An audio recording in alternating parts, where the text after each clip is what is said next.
morning, everyone. Welcome to the January 24th, 2018 meeting of the Chappaqua Central School District Board of Education. The board has been in an administrative retreat with our administrators, which began at 5 p.m.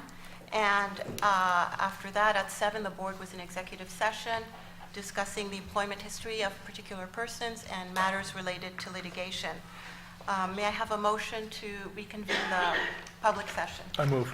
Second? All in favor, please say aye. Aye. Please rise for the Pledge of Allegiance.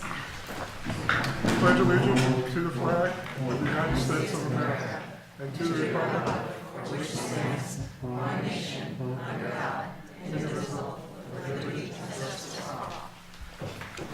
Thank you, Jeffrey.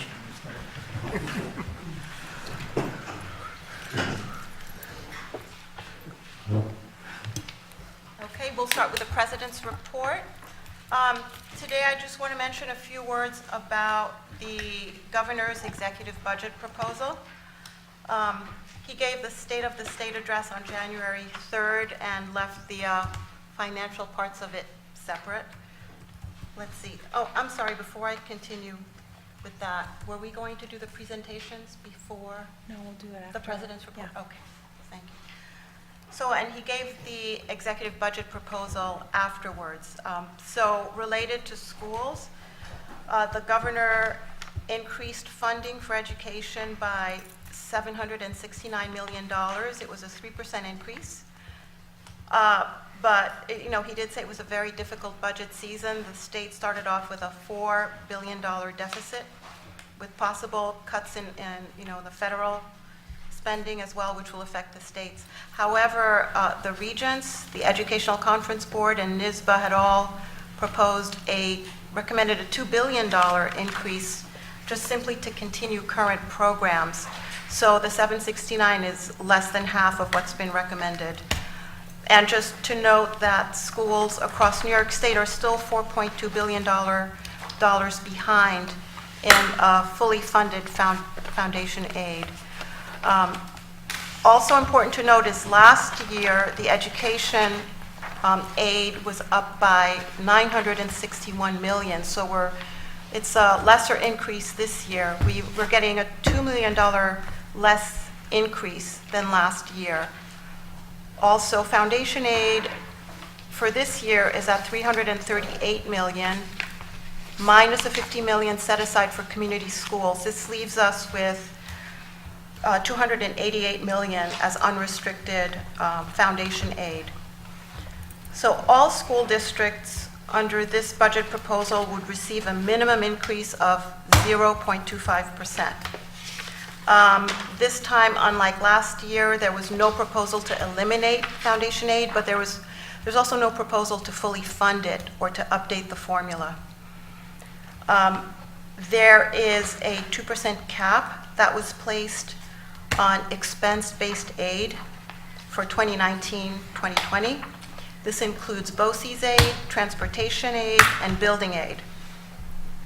And there was also proposed elimination of new prior year claims. Also, something of note that the governor proposed is a new approval of school district budgets by the State Education Department and Division of Budget. This would affect, in the 2018-19 school year, this would affect only the big 5 city schools. And it would affect an additional 10 school districts in the following year. These would be large school districts with at least 9 buildings and who get at least 50% revenue from the state. So this kind of approval would not be applicable to most school districts, but I think it's important to note that it is encroachment on local control and local autonomy. So you would have a situation where voters approve a school budget, and then you would have the State Ed Department or Division of Budget review and possibly change the voter-approved budget. So this would be basically disenfranchising the voters. So remember, this is just the governor's proposal. This is not the final executive budget. The legislature will weigh in, and the budget deadline will be March 31st. So we'll see what the legislators do, and we will all take the opportunity between now and then to strongly lobby the legislators for more school funding and to address these proposals that could be very detrimental to school governance and school budgets. I know that some of us will be going up to Albany. I'll be going in a couple of weeks with a larger group. There's a Capitol Conference that is led by NYSBA, the New York State School Boards Association. So I'll be going up with a more regional group, the Westchester Putnam School Boards Association, and other board members who might join in to go up and talk to our legislators about this. So any school board member is welcome to join. And we'll be. What day is that, Vicky? It's I don't have the date in front of me, but it's in a couple of weeks. It's the weekend after the next. It's a week from this weekend. Okay. But there'll be opportunities to go and visit legislators in their local offices as well. And I'm assuming community members are welcome to contact them as well. I did that a couple years ago. It's a great experience. Great to understand what they're thinking and get them to take a look at what we're thinking. Because I think a lot of them don't understand what educational issues are. At this point, though, they do. So we have David We're getting better. Buchwald and Terrence Murphy. But not just our legislators, a lot of other legislators. That's true. What we found is a lot of legislators in the city don't understand what our issues are in the suburbs. Mm-hmm. And there are a lot of them, especially in the assembly, and their votes carry a lot of weight. So when they don't understand our issues here, it makes things very difficult. Sure. A couple of years ago when I was up there, they didn't understand what GAP was. Right. That's right. So, because it didn't affect them. Vicki, what does no new prior year claims mean? Well, those are all the claims we make that don't get funded. So now not there's only a we're not going to fund backlog. it, we're not even going to accept you So giving us. I'm what not does that sure mean? what new prior year claims refers to. It doesn't say all prior year claims. So it says new prior year claims. So I'm really not sure if that refers to prior year claims going forward.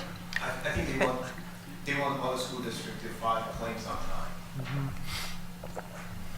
Does that mean they're going to pass on time? Yeah, I was going to say. Sorry. Okay, that's what I have for the president's report. Would anyone like Or does that mean they're going to pass it all? Would anyone like to add? Anyone like to add to that? Okay. All right, then, so I'll turn it over to our superintendent. So before I introduce Seven Bridges, I just have a few things I'd like to share with the community. The first is we did have our joint administrative and board retreat today, and we had two topics that we discussed. The first was inclusion. Specifically, next year we are going to have our Tri-States visit, and for those in our community who are unaware of what Tri-States is, it's an organization that we're a part of with a bunch of school districts that are very similar to us. Where each year they come in and they analyze a particular area of interest for the district. So our area of interest is going to be our special education program. So we received some feedback from our administrators and our boards today as we start to hone in on what question we're going to ask Tri-States to analyze when they come here next January. So we're in the beginning stages of that program, part of the process. I meant to say, and I just wanted to make the community aware. So our next phase in our question development process will be to reach out to our faculty. And then the second piece of this is we had a progress report, per se, on our strategic planning process. So many of you know, because you participated in our thought exchange, to help us identify the most important skills and attributes that you'd like us to work on with our students as we prepare them for graduation. So our top three in each category were problem solving, communication, and critical and creative thinking in terms of skills. And then for attributes, it was perseverance, self-directed learning, and ethics. So our next phase in this is now we'll reach out to the community again. Probably at some point next week you'll receive an email communication from me asking you to talk about what we do well in cultivating those attributes and skills in our students, and what could we do better. So then we'll take that information as we move forward in our process and start to look for gaps in our program that we can begin to work on in following years. So I just want to express my gratitude to all of our members of our strategic coherence planning team, because there's a lot of work that goes into analyzing results and then preparing for the next phase of this process. So I do want to thank all their efforts. I just wanted to highlight that this past weekend, many of us had an opportunity to judge in the second annual Lego tournament at Bell. I don't know if anyone saw anything in the paper, but we had posted it also on our Facebook site, and it was an excellent opportunity for us to see our students engage in project-based learning, as well as have them be able to speak with and learn from our high school students who are excelling in that area. So that was an amazing opportunity for us. And then I also wanted to thank the town of Newcastle and the coalition for helping us co-present last week a really insightful and engaging presentation on vaping. And we were able to have an expert come and participate and share with us his thoughts on in the medical field, and his thoughts of the consequences of our students engaging in that behavior. And Robert Greenstein and Robert Rhodes were able to address the crowd as well. So I do want to thank our partners for collaborating with us, and I do appreciate parents for coming out that evening to participate in the program as well. You'll see in our agenda we have additional retirements. Again, we will recognize and celebrate all of our retirees in June. And then my last point of information is that on Sunday we have the Harlem Wizards game. So there's many of us playing, and I hope to see many of our families there. It's a really nice event for our families. I hear the district has a new captain. Who's our captain? It's certainly not me. I'll be hiding on. That's what I heard. I'm a player. I'm definitely not a captain. I'm not going to lead the way, for sure. I'm playing, yeah, that day. So I will be a player that evening. Loosely, I'm using those terms. I'll be doing my best. So at this time, I'd like to introduce our middle school staff, and Seven Bridges will be presenting their academic update for you. So, Andrew? Thanks. Thank you, Christine. So I'm Andrew Corselia, principal of Seven Bridges Middle School. Thanks for having us here. We're really excited to share some of the work that we've been doing. Our focus tonight is on active learning, which has been a district priority in our strategic planning thinking for some time now, and we're specifically talking about how some innovative spaces and furniture that are coming online this year really work to support this vision of active learning, as well as our work with problem-based learning, which is an active learning model of planning and teaching. So joining me is Greg Stiefel, assistant principal. I brought a good team here with me to talk a little bit about a problem-based learning project in 7th grade science. Nancy Solis and Kathleen Kuzma for 7th grade science.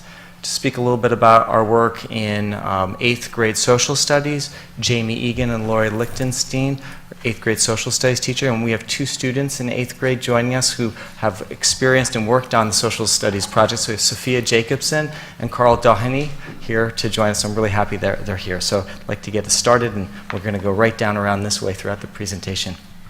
So when we're talking about active learning, this is not a new concept. It's been around for decades. It's the sort of work we were doing in graduate school as a training teacher, where we kept talking about the role of a teacher shifting from someone who's delivering content and students who sit there facing forward and passively receiving the content, to switching to learning that asks students to direct some of the learning, to ask questions, to do research, to collaborate, to problem solve, to think critically, to make products together, and to answer their own questions. And the teacher, who's an expert, a content expert, it also becomes, there are a lot of words to describe, a coach, a guide, a lead learner. And so the room redesigns and furniture support that model of teaching. And you think in 2018, after hearing about this from, I don't know, the 70s, 60s, we could go back, that all of our rooms would have been designed this way going forward. But in fact, with a smart board at the front of the room, with a blackboard at the front of the room locating, sort of content delivery from the front, and desks and chairs that are separate, we're really actually been making do with those constructs, but now are able to redesign purposely for the instruction, and it's actually fantastic. I'd like to show you some of that. So This is that, we're not going to zoom in, and I'm not going to spend much time on it, but you've seen it before. It's the sort of the foundation of the active learning goals for teaching and learning in the district, and that's been around for a few years now, and that's the foundation of some of our work, and we're basing it on that. So, we'll take a look. A lot of stuff has come online. I know we've been working with spaces and furniture for a while, but this year a lot of new things happening. So let me show you some of this with some pictures. So, through the Chappaqua Schools Foundation, this is a room redesign of a 6th grade English class, Pauline Daglios. And she's a teacher who was working with room redesign before she had the furniture. She had 3 different charts at the front of the room to reconfigure the room according to the instruction and the learning that was happening. And now by placing the room full of mobile furniture on casters that decentralizes the instruction, lots of room for a teacher to move throughout, to coach students. Those tables all fold up and are moved to the side. I've been in there watching kids work collaboratively, then fold the tables up, move them, and then present with a performance space to the rest of the class. There's this nook over in the corner where students read, and lots of room for a teacher to come around and support the active learning that students are doing.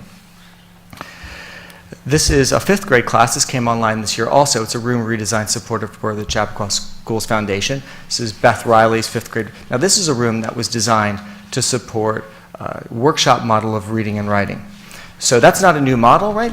But instead of shoving square desks together into corners, we have decentralized classroom with 4 learning stations where students group together, work collaboratively, they read and they write actively, give each other feedback, and there's a small group place at the front of the room, so similar to what you'd find in an elementary classroom for some mini lessons. And then a lot of the time students are working like this, lots of room for a teacher to coach in to all kinds of student learning.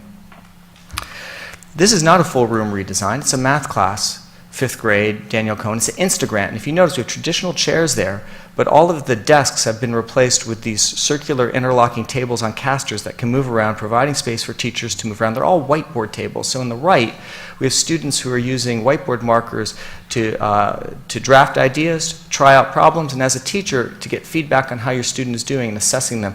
It's fantastic. You walk around, you can see exactly what they're doing. It encourages revision. So all of these things we want, iteration, coaching, trying out ideas, failing, trying again, working together, and are all supported by this furniture. Can do it with the other furniture, but then you're talking about pens and paper, hard to see. This is just a much more ideal situation. And this is a Spanish classroom. Megan Hughes teaches multiple grades of Spanish. This is also an Instagrant. And here you can see the blue accordion chairs for the students.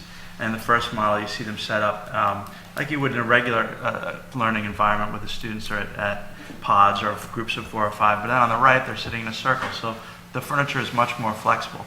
An interesting component to these chairs is it changes the posture the students have to sit in, and it also allows them to vent off some extra energy if they have it. It breaks us away from that model of students having to sit still all the time.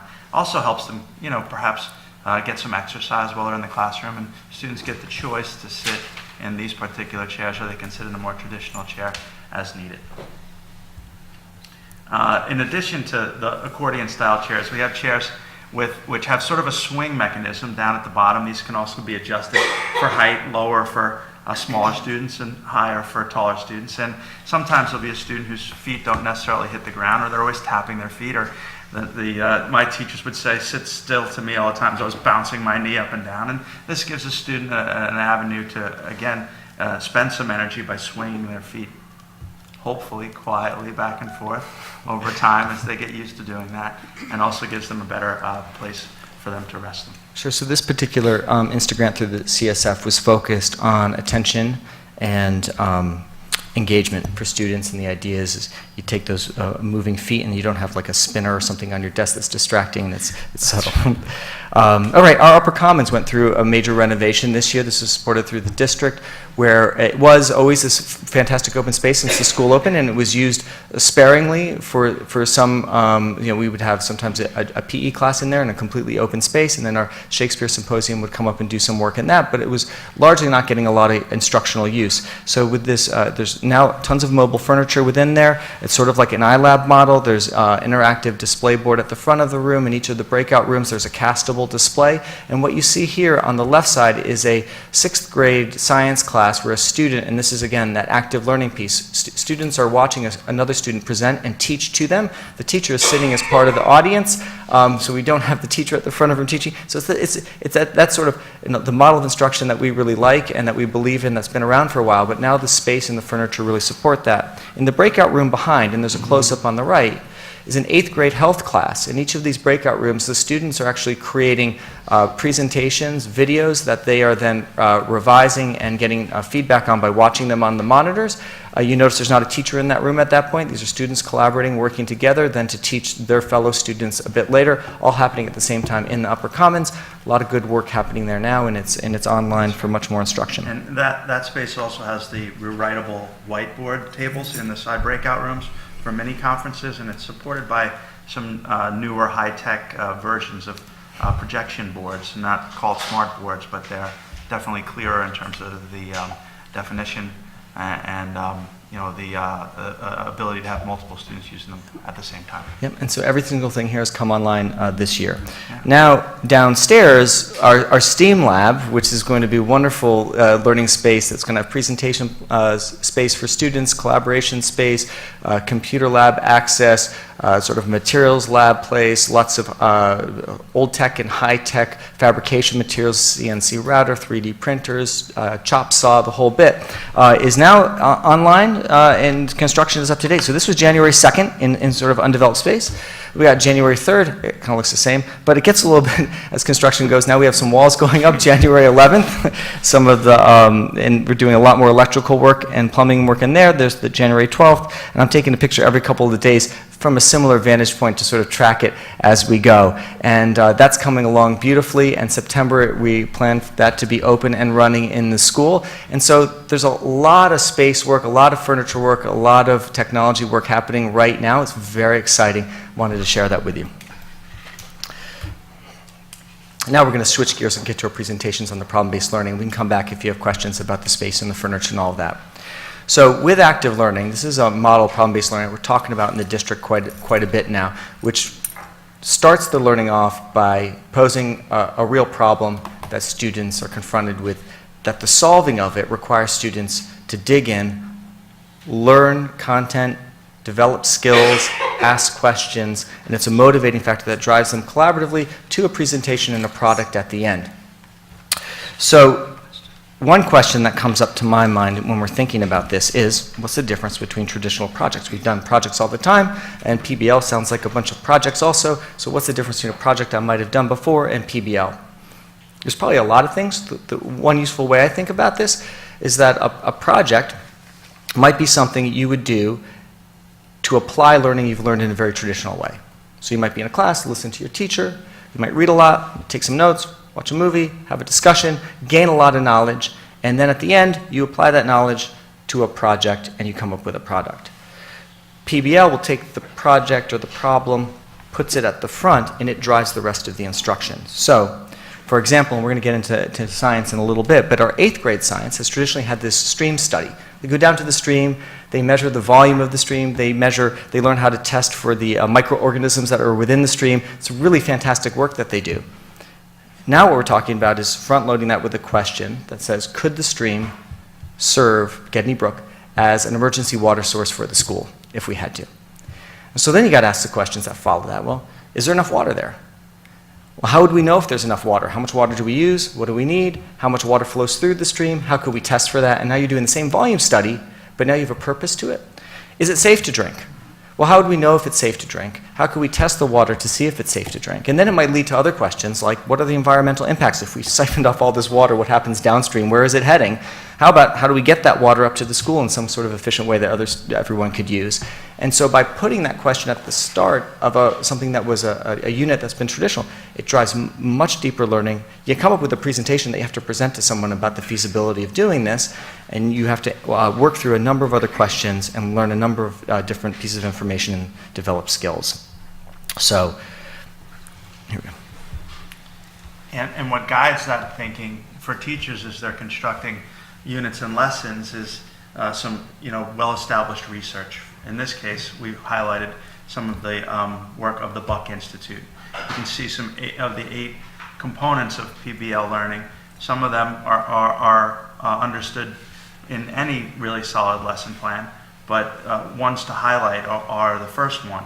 As you shift toward problem-based learning or making of projects, it has to be an intention to teach significant content, or we lose that part of our board vision. Then you can look at some of the others, but one that keeps coming up for our teachers is the idea of multiple iterations. So number 7 becomes really important. Students get the chance to try a project, perhaps stumble a bit, make a mistake, try a different iteration, attempt a new path. The next thing you know, they're learning from their own mistakes. So the Buck Institute's 8 components of PBL guide the lesson planning and the unit planning for our teachers as they're attempting this work. And we have some early adopters. First is our group of fantastic science teachers. Thank you both for being here. Ms. Kathleen Kuzma and Ms. Nancy Solis. Yes, good evening, board members. Good evening, everyone. I'm Nancy Solis. I'm a 7th grade science teacher at 7th grade St. Bridges. Our project began really, we didn't even know we were heading in this direction. As when our science department meeting met last year, we usually set up a goal that we want to use and try to implement the following year. And we decided that we wanted to bring, even though it's really busy inside St. Bridges with all these nuances, with the tables and everything that we're doing, we wanted to bring science to the outside. So we wanted to implement some outdoor learning activities, 5th grade through 8th grade. 8th grade is already doing a lot of it. So we wanted to do something to support the 8th grade culminating activity of the STREAM study. The 7th grade, Kathleen and I met this summer, and we were just trying to think about how to best implement this goal, how to meet this goal, and we decided on doing an outdoor learning experience on invasive species. Just tell me when you want me to click. I'm your clicker. We're not there yet. And we didn't know how fabulous this experience was going to be for the students and for ourselves, and we're really having a fabulous time. We're going to walk you through what we've done so far. It's still a work in progress, but we've gotten really far with it. Yeah, we're very excited, and so I guess we can advance to the next slide. So the driving question for us is, what recommendations can we make about managing invasive species in our schoolyard? And so we have a project planner that we took from the Buck Institute. We like the way this planner was set up, so if you want to open up that I just gotta grab the tab here. Oh, okay. There we go. So we use this design planner to help us focus our project, and anyway, so the summary of the project, kind of the gist of the project is, we're going to focus on invasive species and bring students outside and have them investigate different plant species in a specific area of the school, and then do some research and ultimately come up with some recommendations on how to best manage and possibly eradicate these invasive species in an environmentally friendly way. And there's a lot of skills to be learned along the process. There's collaboration. There's so many different aspects of this project. And so we've started. The students have been really engaged. We had a really great start to the school year. And so if we go to, I guess maybe the next, all right, so there's some pictures on that slide. Those are 3 of the species that are in our study area that students might be researching. We have multiflora rose, we have mugwort, which is Artemisia, and then we have the burning bush, which is a Euonymus elatus. So we're having the students learn the scientific names as well for some of these plants. Okay, so we can go to the next page. Do you want to speak to this? So the project purpose is really to foster outdoor learning. We really wanted to, we were kind of envious of the 8th grade getting to go outside and really enjoy a beautiful setting. So and have the students learn the appreciation for nature. Also to support the 7th grade science curriculum with a problem-based learning project, and to also partner with the district's goals. This is something that the district has been asking us to implement in our classroom, so this was a perfect timing for us. We wanted to also cultivate meaningful PBL experiences by incorporating the 8 essential PBL components, which we just mentioned, and the project that we selected lends itself beautifully for us to implement almost all of these components. We wanted to encourage collaboration, critical thinking, self-management, questioning, writing and reflecting, problem solving, and communicating. One of the things that really has empowered us to really move forward and do so many things with this project is that there is cross-team collaboration.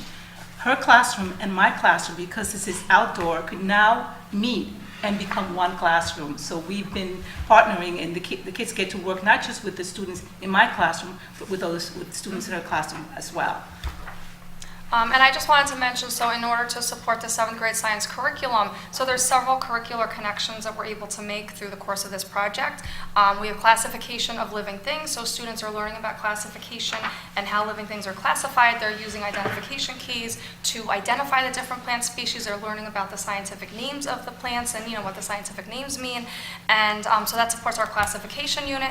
We have some genetics connections, so students, once they start researching their invasive species and they learn about some of the adaptations that these species might have in order to allow them to survive in various environments, that starts getting into some of the genetics connections.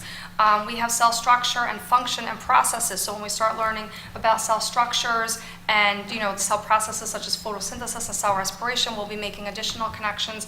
And then finally, our chemistry of matter unit, we'd like to have students do some soil chemistry testing and see, what is the different chemical components of the soil and how does that support some of these invasive species?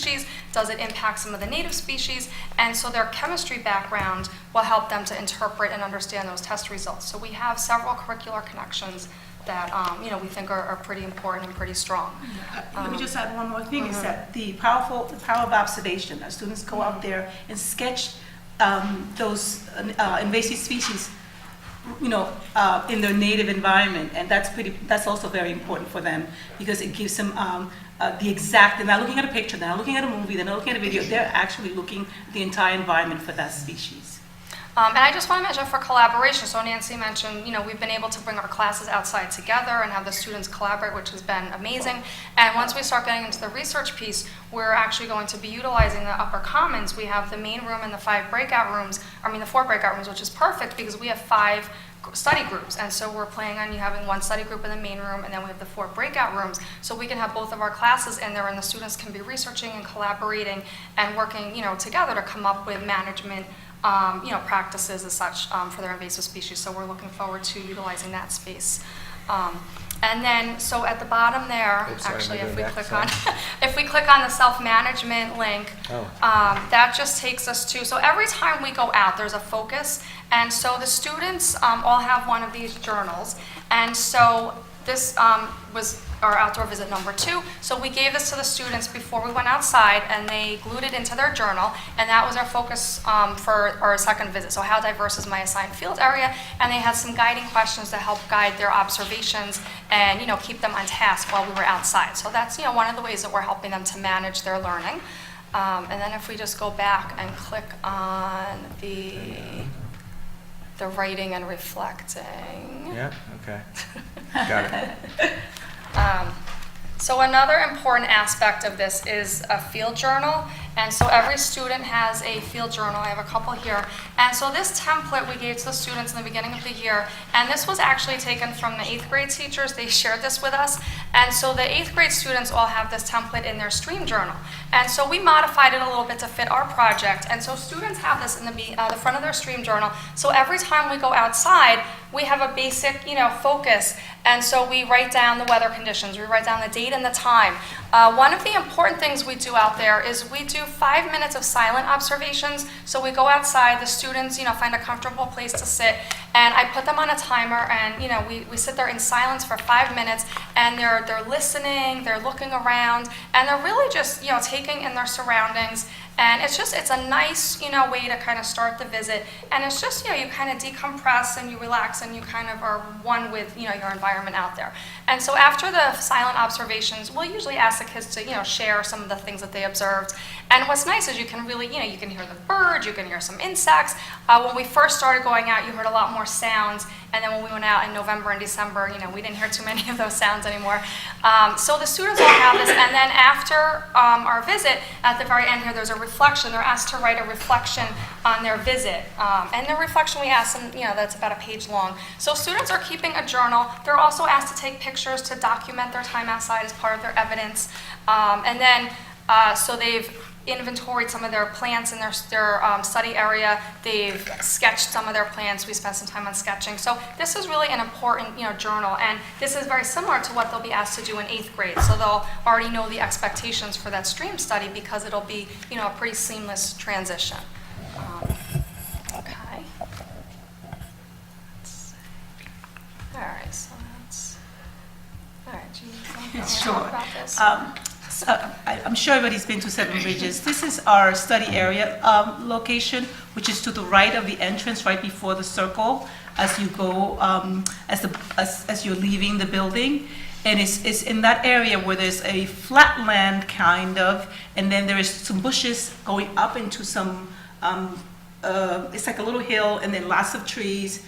But that area is that immediate area right immediately after that, the grassy area to the right of the circle. Yeah, so it's like where it says like study, like where the S and the T are, it's like that dividing line between the taller vegetation and the grass. That area, the edge. It's pretty much, that's where it starts, and it goes into maybe 6 or 8 feet. And there's quite a variety of species there, a great biodiversity, and that's pretty much the reason why we chose that area. And these are just some pictures from that area, and you can see it's a pretty diverse area. There's quite a few invasive species there for the students to investigate. And we've divided it up into 5 study areas, and so we have 4 students assigned to each study area, and that's their area for the entire year, because they're also looking at seasonal changes over time, similar to what the 8th graders do. Yeah, the other thing I want to say about the area is that there isn't any other area in our school where we could access the diversity. So this is a very important area. We walked this summer. We walked everywhere in our school surroundings, and we couldn't find. This was a perfect space for us to do our outdoor classroom. Right. And then progress so far. So we've been outside 6 times. Students, initially we went out and we looked at some of the other areas that we initially visited, and then we ended up in our study area, and we asked the students, why do you think we chose this area? And many of them recognize that it's a very diverse area. There's a lot of different plants here. And so we've had the students go out and observe their study area. They've been assigned to different areas. They've inventoried the plants in their area. They've measured their area. They've counted the different plants in their areas. They've collaborated across teams. We spent several days on identification, and we also had several samples that we weren't quite sure what they were. So I took a bunch actually here to Greeley and met with Dr. DeMarie, who's one of the bio teachers. He's also a doctorate in botany. And so he went through and helped me to identify a bunch of these plants as well. And then we had the students collaborate amongst our classes, and they, kind of discussed, what they identified and what, they named the different plants. And so we've gotten about that far. We've also had them start to, do some research on, okay, is this an invasive species? Is this a native species? Is this a non-native? And so that's about as far as we've gone so far. We still need to get into the research piece of this. So this is still kind of a work in progress. And we also decided that we wanted to make this a year-long project. Yeah. And so next steps, so the students are going to be choosing a specific invasive species within their study area to focus on. They're going to be doing some more research. They're going to be making recommendations about how to manage and or possibly eradicate the species with environmentally friendly methods.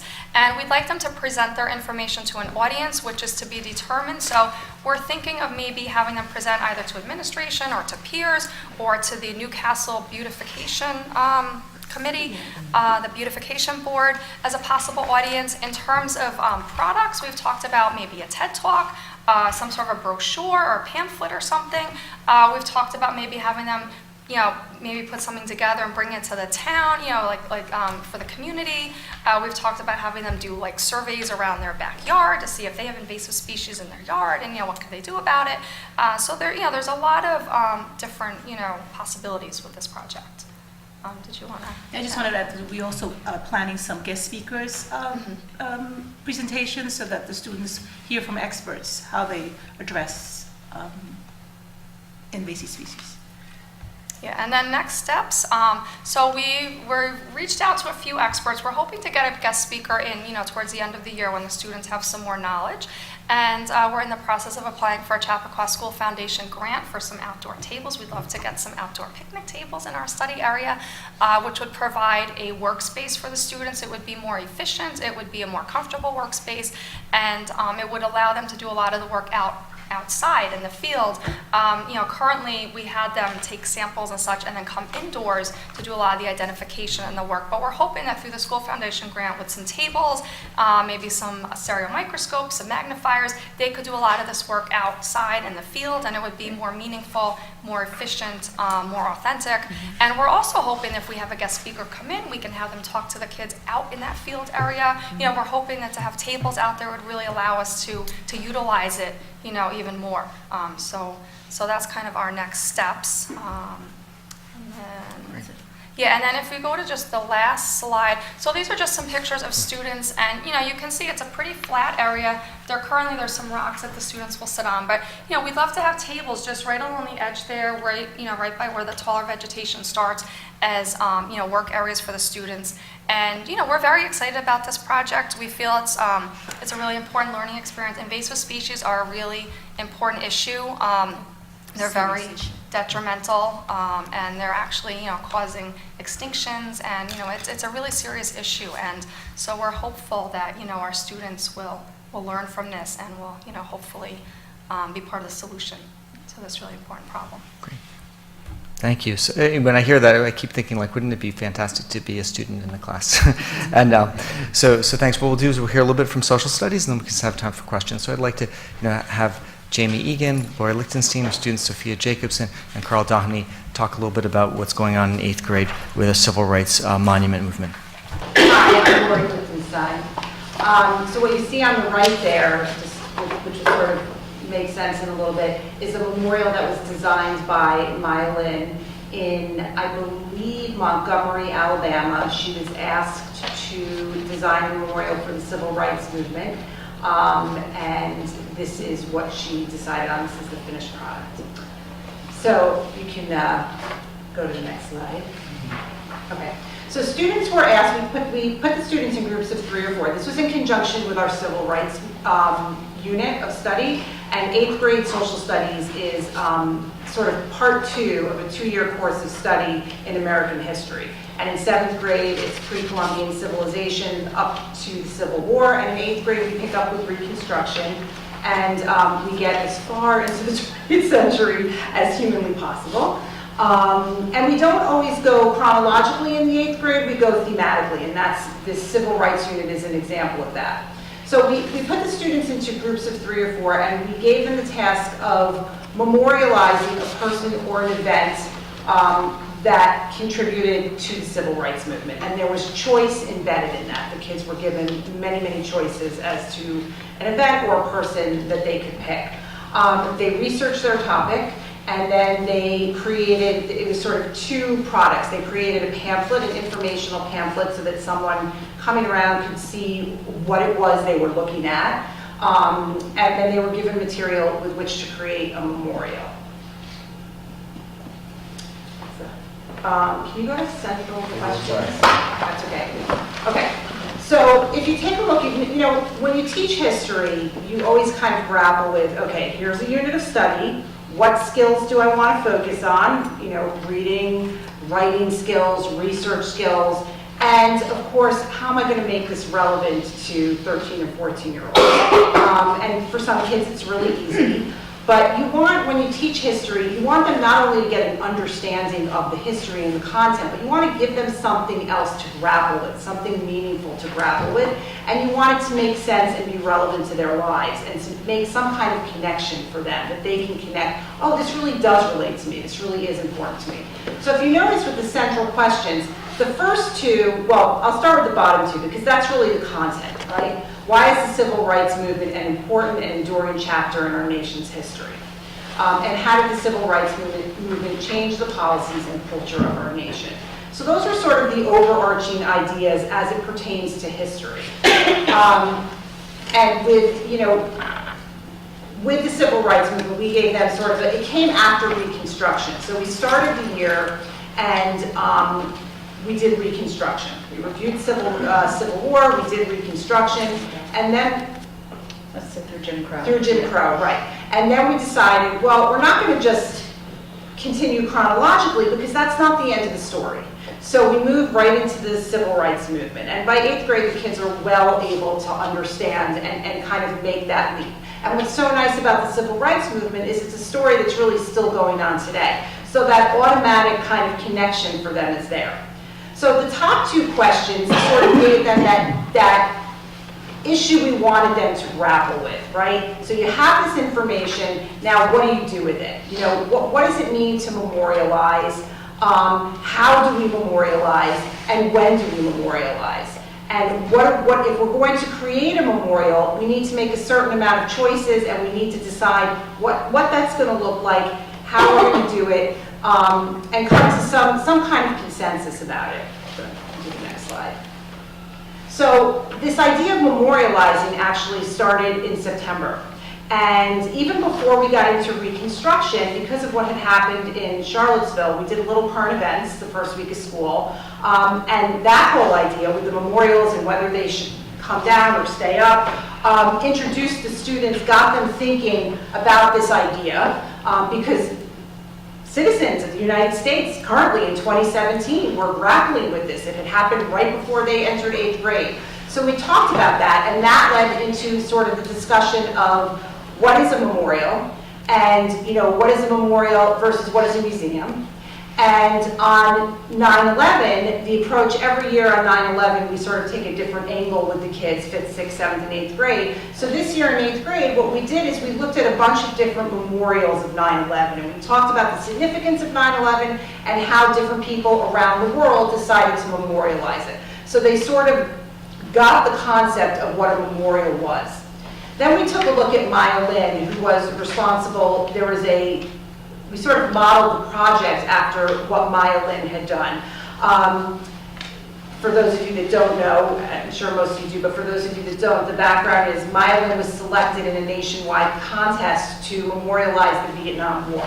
She was, at that point, a 20-year-old student at Yale University, undergrad architecture student, and her design was chosen from thousands to be the memorial for Vietnam in DC. So there was a wonderful documentary that we watched about her that was inspiring for the kids. It not only sort of showed them the process that they were going to have to go through, but it also highlighted what a memorial really could be.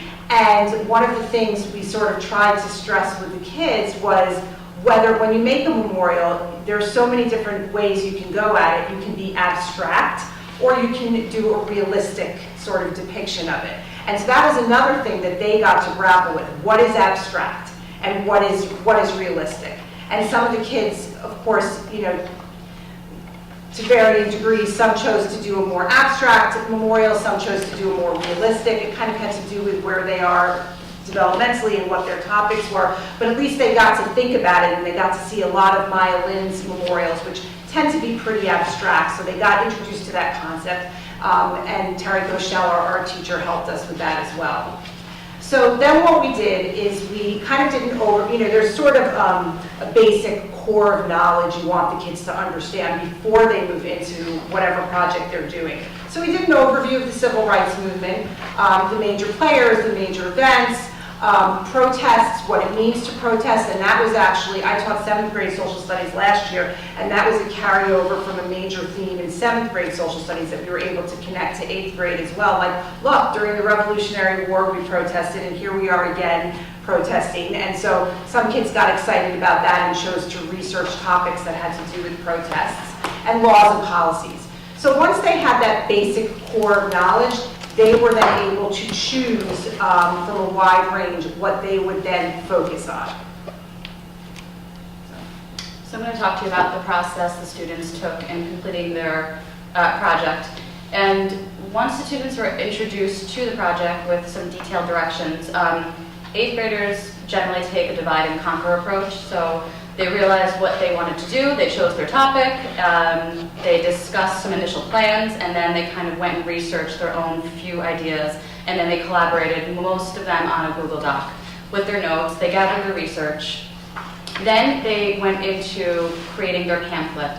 And we tried to elevate it beyond just like a research type paper in a pamphlet. And we were sort of inspired by when you visit an historical site or monument or museum, there's often like an about section on the back where they describe like who's involved in this organization, a little bit about them, their contact information, etc. You might also see that on a website for any company or organization. And we try to steer them to say, this is where you're going to explain your process and how you were inspired and why you took this route versus another, why you made it abstract or why you made it realistic or the choices that you made. Because we wanted them to really reflect on that in their product. So the pamphlet reflected their research and that they gave a brief overview. And then typically on the back they had their about section where they described the process and the product. After that they constructed the memorial with a lump of clay that we'll talk about in a little bit. And they took all different approaches, and some started over again and made a lot of changes throughout, which was challenging, but I think in the end for a lot of them rewarding. So they spent some time and they kept talking about how therapeutic it was working with this clay. But we never get to do this, it's just so nice. And I was like, yeah, we have to finish. And then towards the end, they were given a reflection and peer rating sheet so they could just stop for a moment and think about the process, what they had done so far, what they maybe would change, and then reflect on working with other people. And then they came to presentation. And they presented to their peers. They presented to some groups of 6th graders and various staff throughout Seven Bridges. There were some challenges on that end that we'll talk about later, but they blew our minds, their presentations. Everybody that came to see it was like, they really know their stuff. They didn't have to look at anything, they didn't look at notes, they just talked to the visitors and they were really prepared. They really dove in deep to what their topic was, and I thought were really amazing when it came to the presentation piece. So the materials that were provided, we presented them with detailed directions and a rubric so they kind of knew which direction to move in. It listed all the steps that they should take when they began the project and as they move forward throughout the project. It included a list of all the topics, so when they got into the group they could think about it. Many of the topics were historical events or people, but we did include a handful of recent civil rights events and topics. Which was interesting to see the direction that they went in, if they went for like the history and the events that we already learned about in class, or some of the ones that maybe they don't really know so much about, or they heard about a little bit in the news. We gave them graphic organizers to get their notes together and keep it organized for themselves. We provided library books, and our fabulous librarian, Karen Baker, created an online live binder with lots of different online resources and websites and links to databases that would be helpful, and a list of books that Seven Bridges has in the library that they could check out. So it really had a lot of resources at their fingertips. And in terms of the actual materials for constructing their memorial, it was just clay. And maybe you want to speak to this because that was really the goal here, just give them some clay and see what they can make from it. Right? It was kind of my silly idea because I've been in a workshop over the summer with an organization called Facing History, Facing Ourselves, which is, it focuses on the Holocaust and human education and our responsibility in history. And on the last day, we were given a lump of clay, and they said, okay, you know, create something about something meaningful that was connected to the course. So I thought, wow, this is great. How can I bring this into the classroom? And I consulted with our teacher, Mrs. Koshal, and she gave me some ideas. And it was great, but there definitely were some limitations to the clay, and I guess, should we get into that a little later? Yeah, and you know, we work together a lot, and I'm forever the critic, and when she told me about this, I was like, what do you mean clay? Like, what are they gonna do with it? I was very skeptical, but I really was happy with the process and the challenges and how the kids worked through it. And when I saw the clay, it was a small little piece, and I was like, what are they gonna do with this? But they did some really incredible things. The other materials I mentioned before, they had that reflection sheet that they could just stop for a moment and really reflect on what they were doing and consider their work with their peers. And then we used the upper commons at the end for the presentations. So the next few slides are just going to be some examples of the student work. These are just some pictures of the pamphlets. So you'll see the top right is about the Loving versus Virginia Supreme Court case.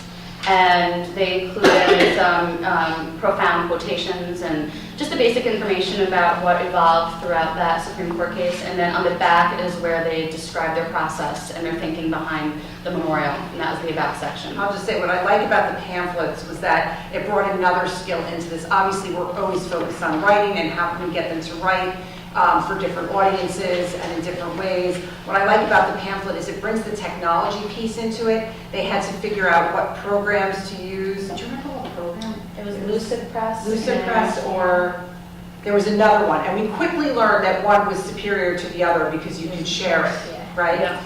And I like the idea, though, that they had to sort of figure out how to, not only how to use this new program that most of them had not used before, because most of them use Google Slides or Google Docs, but that they also had to figure out how to lay things out, you know, how to organize pictures and text and make it look pretty, so to speak, because that is a skill that they'll carry forth into their We want them to be proud academic of their careers. work, you know, when they just throw some things on a piece of paper, we always say, like, go back, is this what you're proud of? Is this like your best work? And you know, it takes, you know, when you have different personalities working together too and they have different ideas, it was challenging for some of them to work through that, but I think in the end it did work out.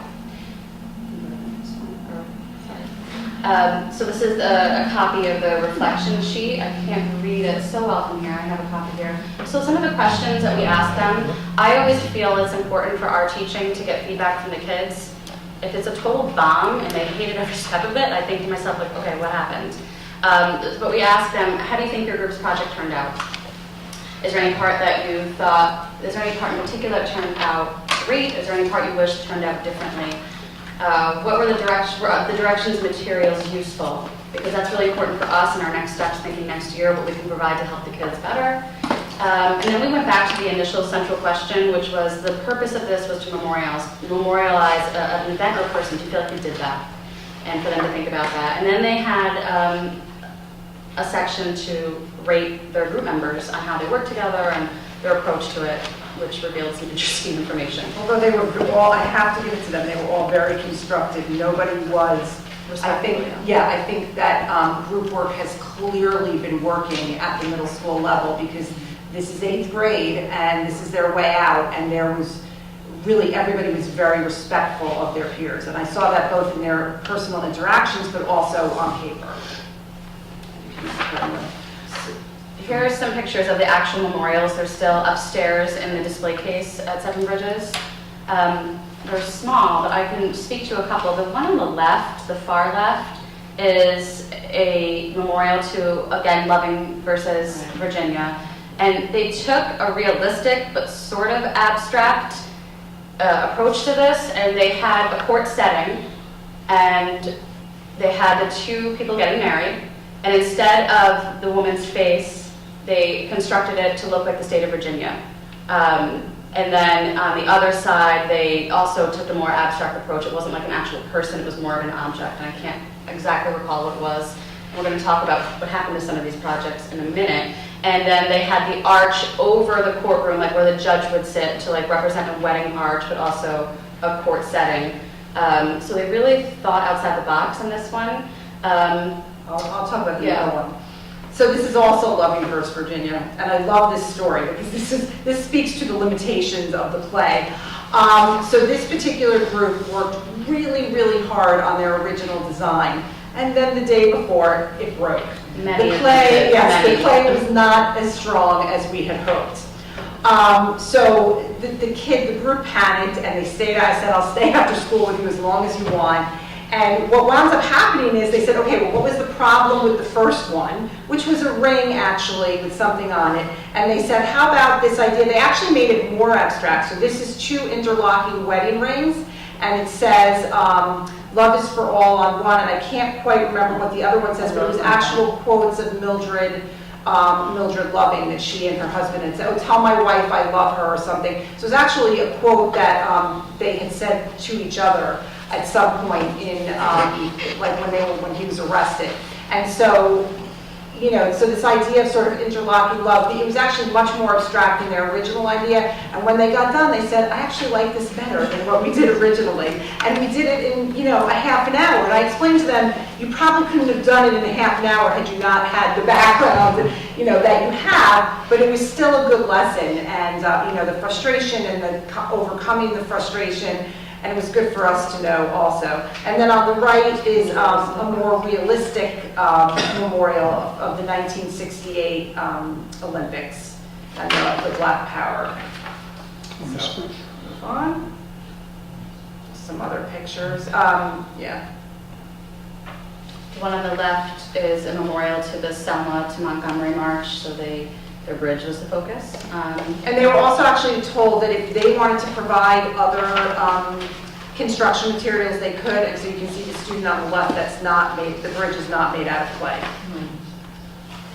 So really quickly, the challenges, some of the recent events, which included, for example, the Black Power demonstration at the Olympics, or the election of Barack Obama, or the water crisis in Flint, Michigan, the research materials were more limited, especially to be at the reading level.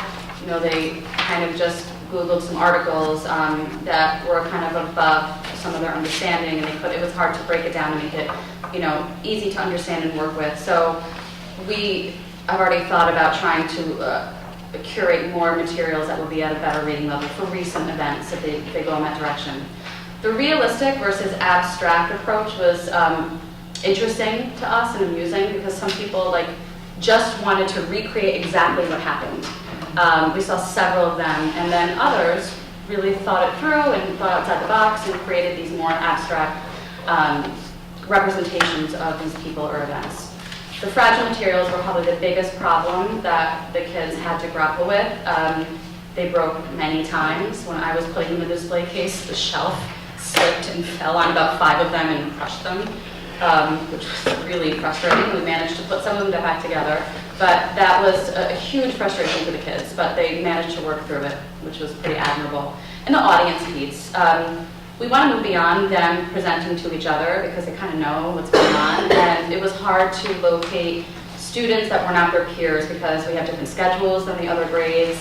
If one, let's say 5th grade, brought their class, then they would be behind the other ones, and it was hard to get people to come. Not that they didn't want to, because the ones that did loved what they saw, but just to organize that and coordinate it was difficult. So I mentioned a couple of these already. Preparing some materials for recent events would be a goal of ours. And in meeting with Andrew towards the end of this process, he gave us some really good ideas for moving forward and making it more authentic for the kids. And instead of having an informational pamphlet, what if, like Myelin, they drafted a bid to try to win this bid to create this memorial, and they're competing against others, and then how would that elevate their writing to be something completely different? Instead of regurgitating research, it would be a completely different product that way. We mentioned, earlier how we would like to maybe investigate some other building materials, since there were so many challenges to the clay. Andrew had also given us the idea, well, what if they did the memorial first and then wrote about it? And we thought that was really interesting and something that we definitely would consider exploring for next year. We also think we would bump up the reflection piece a little earlier to give more time to kind of stop and adjust and go back and edit a bit more. And then we thought a wider audience would be interesting, maybe getting kids from Greeley to come and see their presentations, reaching out to the community. Like, wouldn't it be cool to have an architect from the community come and give some real interesting feedback to the kids on this process in the memorial? Some of the next steps, we do a lot of project-based learning already, so we want to look at the projects we already have coming down the road and thinking about how we can apply some of those Buck Institute components. We're looking at the ones we already do and really fine-tuning it or including more. So we have a World War I museum exhibition coming up pretty soon. That will be a really great tie-in to what they just did for memorials. At the end of the year, we're going to combine our classes to do a Cold War wedding, where they get a list of all of these figures in the entire era of the Cold War. And the premise is, okay, the Cold War is over. Now the United States and the Soviet Union, not only did they make up, now they're getting married. Now you have to figure out where you're going to sit all these people at the wedding, and why would they sit there? And it's it's a lot of work because some of these personalities would never be in a room together, let alone sit at a table at a wedding. But it really makes them think deeply about it and consider a lot of problems and how to address it. So these are actually the projects of the students that are here with us, and we're going to ask them some probing questions so that you can get their feedback and their perspective. So on the left is Sophia Jacobson and her group, their project, and they did the inauguration of Barack Obama. So Sophia, I was hoping you could tell us how you came to decide how to memorialize this event in history, because really not only was your final project abstract, but your topic was a little abstract, and I know that some people in your group kind of grappled with that also. So. Yeah, well, we started out, and when our group, we had a lot of different personalities in our group, so we really went back and forth determining like how we would memorialize this like really important event.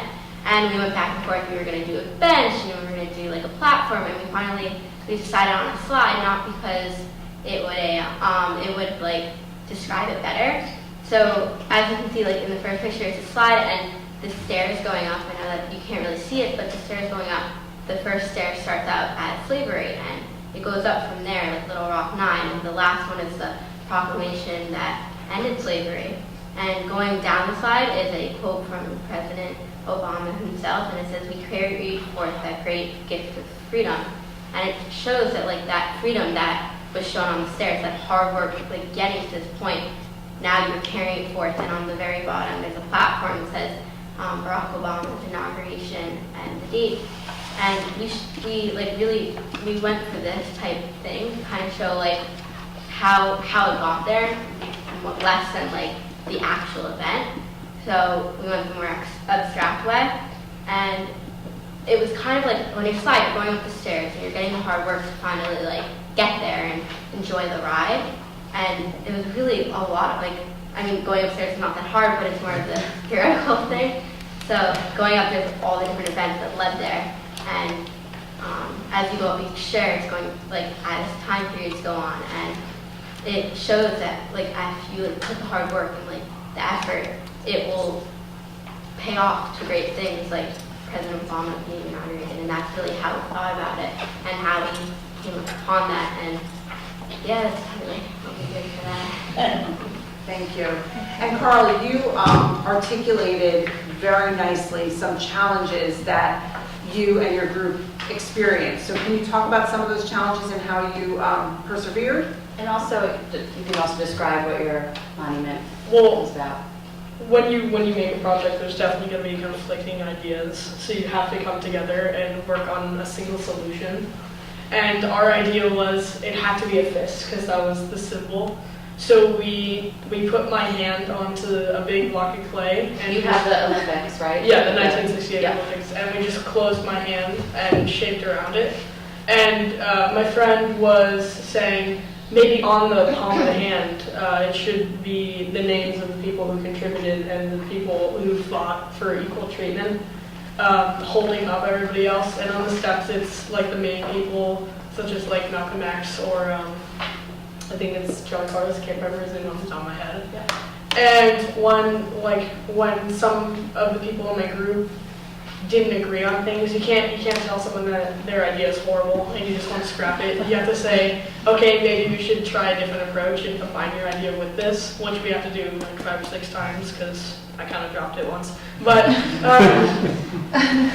after it all came together, we were really satisfied with what we did, and we're glad that we adapted to our different views of the event and how we came together to fix the single problem that was this presentation. And you did this like almost the last minute, right? Like, didn't you like switch gears a little bit when We you had did. all those challenges? Because we tried to make it a 3D fist that was just shaped by it. And then we said, well, since this is clay, it's going to be too hard. It was really hard to make, so we just said, why not use the clay to make the fingers and the hand rather than just make an entire fist? So it was much easier to think of that together than rather be split apart.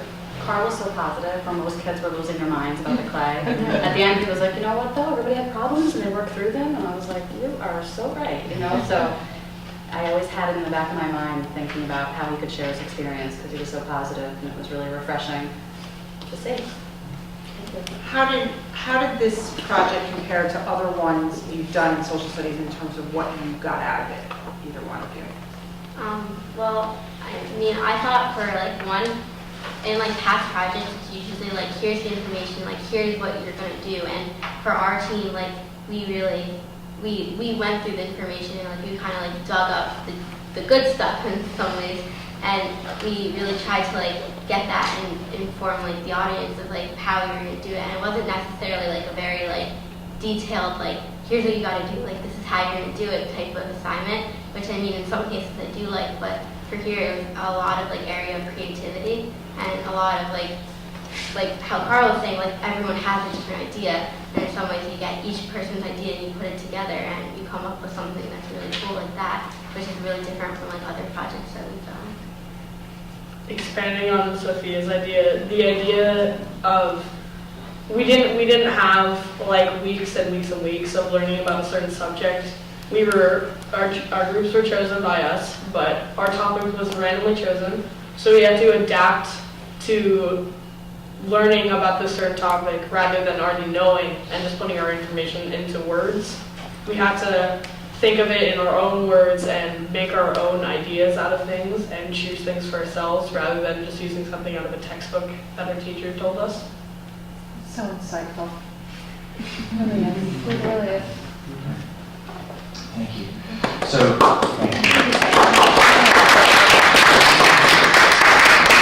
the final question that we have right for ourselves, this innovative learning spaces, problem-based learning, how are they connected? Hopefully it's pretty obvious that what we're asking kids to do is engage actively in their own learning. So part of what you get there, we know our students learn content really well, and you know they can adapt and learn it in very different ways.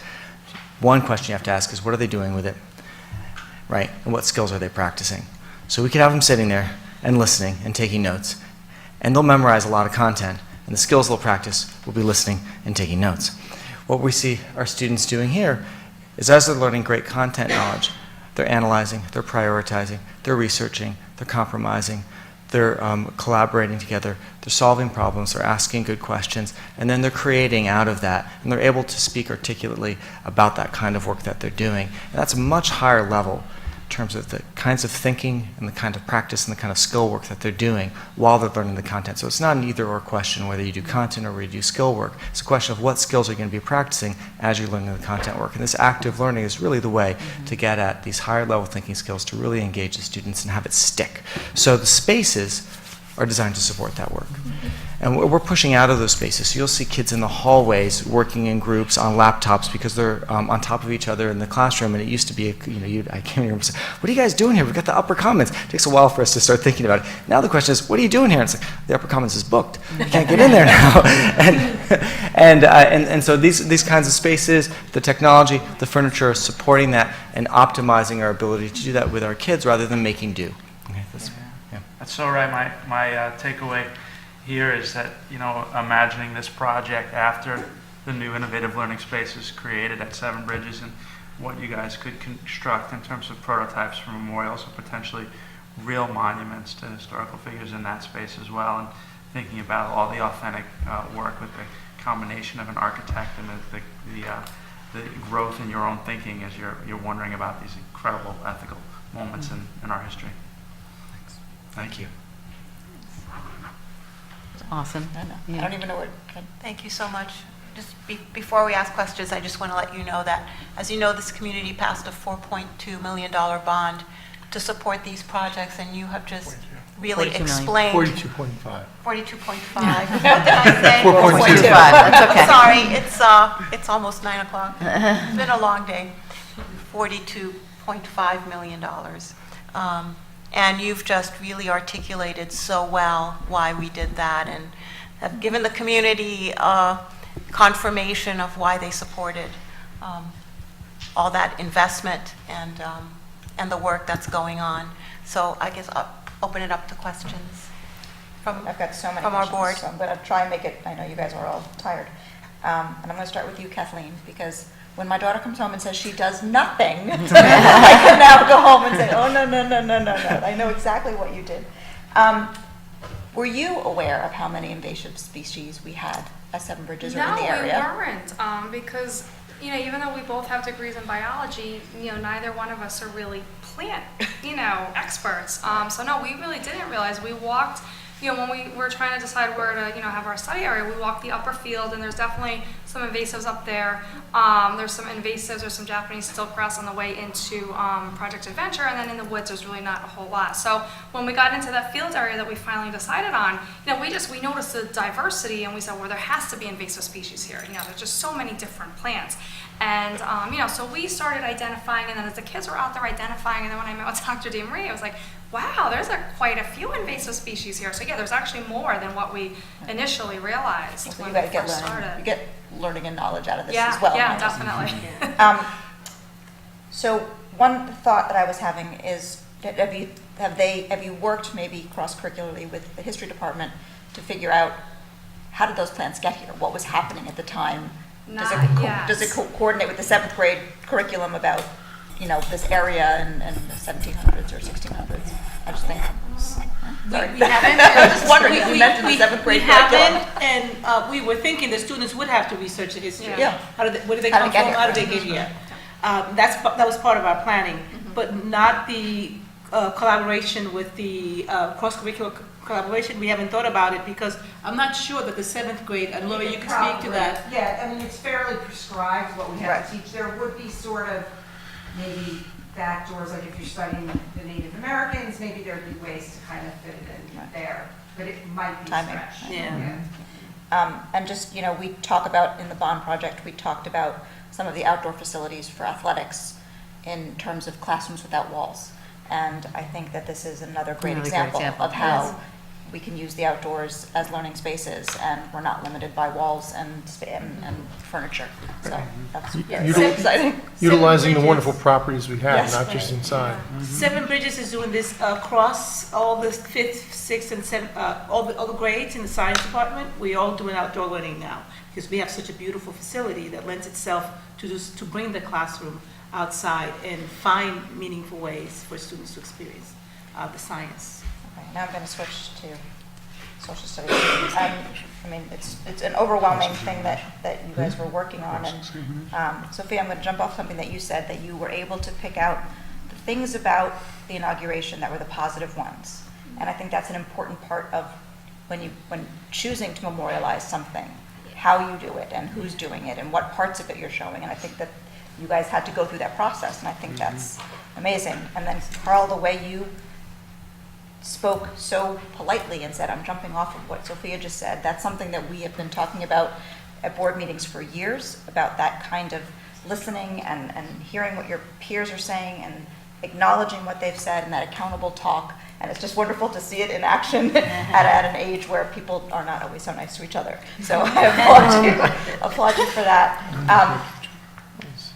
Is this something that you felt you learned the material better because you did it this way? I think I really developed a better understanding for the material, and I think as my teacher showed it on my test too. I think I had a better understanding of the themes and how this really progressed and how you can understand better something by actually jumping in and this is something that didn't happen too long ago and we were alive for it, so kind of again mattered more for me in some ways. So it made me understand that more. It made me understand the history more too, and If I could jump in there, an interesting conversation I had at the end of this, and the kids provided me with feedback, and I shared this with Andrew. A few kids were like, "Oh, we only really knew our topic. We wanted to know more about the others." And we were talking is it because they're wired to learn that way? They think they need to learn a ton about every single topic. Is this a new way of learning for them and they're not used to it? Or were they left wanting more? We don't know because it's the first time. And while we did give an overview at the beginning, we didn't dig really deep into every topic because time, and we wanted them to choose one to dig deep into. But it was an interesting set of feedback that we hadn't considered, really. And Laura, I'm going to pick on you because I know you're also an English teacher. Are you seeing the perseverance in the writing that they're doing when they're doing something that breaks and they're able to, move on and redo it? Are you seeing the ability to edit and rewrite something when that's usually a harder Yes, thing to and understand? that's a very good question. Especially collaborating Right. and writing. To be brutally honest, it's a skill we still need to work on. I think what they are getting very skilled with is writing for different audiences. When you looked at these pamphlets, I felt that they understood what it meant to write an informational pamphlet. The audience was clear. Editing, revising, I think, it's very much a developmental thing in middle school, and most of them are just not there yet in terms of, there's still this kind of one and done sort of approach to writing, and I do, there's a lot of editing actually that I see we need to work on that we maybe didn't need to work on a decade ago in terms of kids now using, texting a lot. We're seeing a lot more, like, for example, lowercase i's, that I didn't quite understand. Right, exactly. That they'll then forget. But I'm not worried about it, because I do think, we keep hammering it, we keep working on it, but I do feel that a lot of it in middle school is developmental with them. There's also an inquiry, we do the APPR, Professional Performance Review, an inquiry project and question shared by a number of teachers that are getting right at that question, the willingness and what's creating a barrier for students to want to revise their own writing. Once it's on the page, we don't want to touch it, it's great, took us a long time to get there, and how do we have students taking feedback to dig back in and tear it back apart and revise, and that is a particular challenge, and we have some folks actually working on that. But I will say one nice thing about when they work in groups is that they have that self-check mechanism. Because, for example, if Sophia and Carl are in a group and Sophia writes it, it's almost become automatic that, well, then Carl will edit it. We teach them to edit both for content and for sentence structure, punctuation, and grammar. So that kind of does work in a group. And that's not without problems either, but another one to work with. So-and-so changed that, and I didn't want that change. So it's, again, another challenge that they had to work together on. I think, I think Sophia and Carl are very articulate, and I don't know if you're particularly articulate, or one of my questions is also, do you feel more comfortable speaking about this because of the way that you dug into the material? Yeah, because you have an actual understanding of your topic rather than just saying like general things that you've heard. Right. Someone asks you a question about it, you can actually respond because you know what you're talking about. Because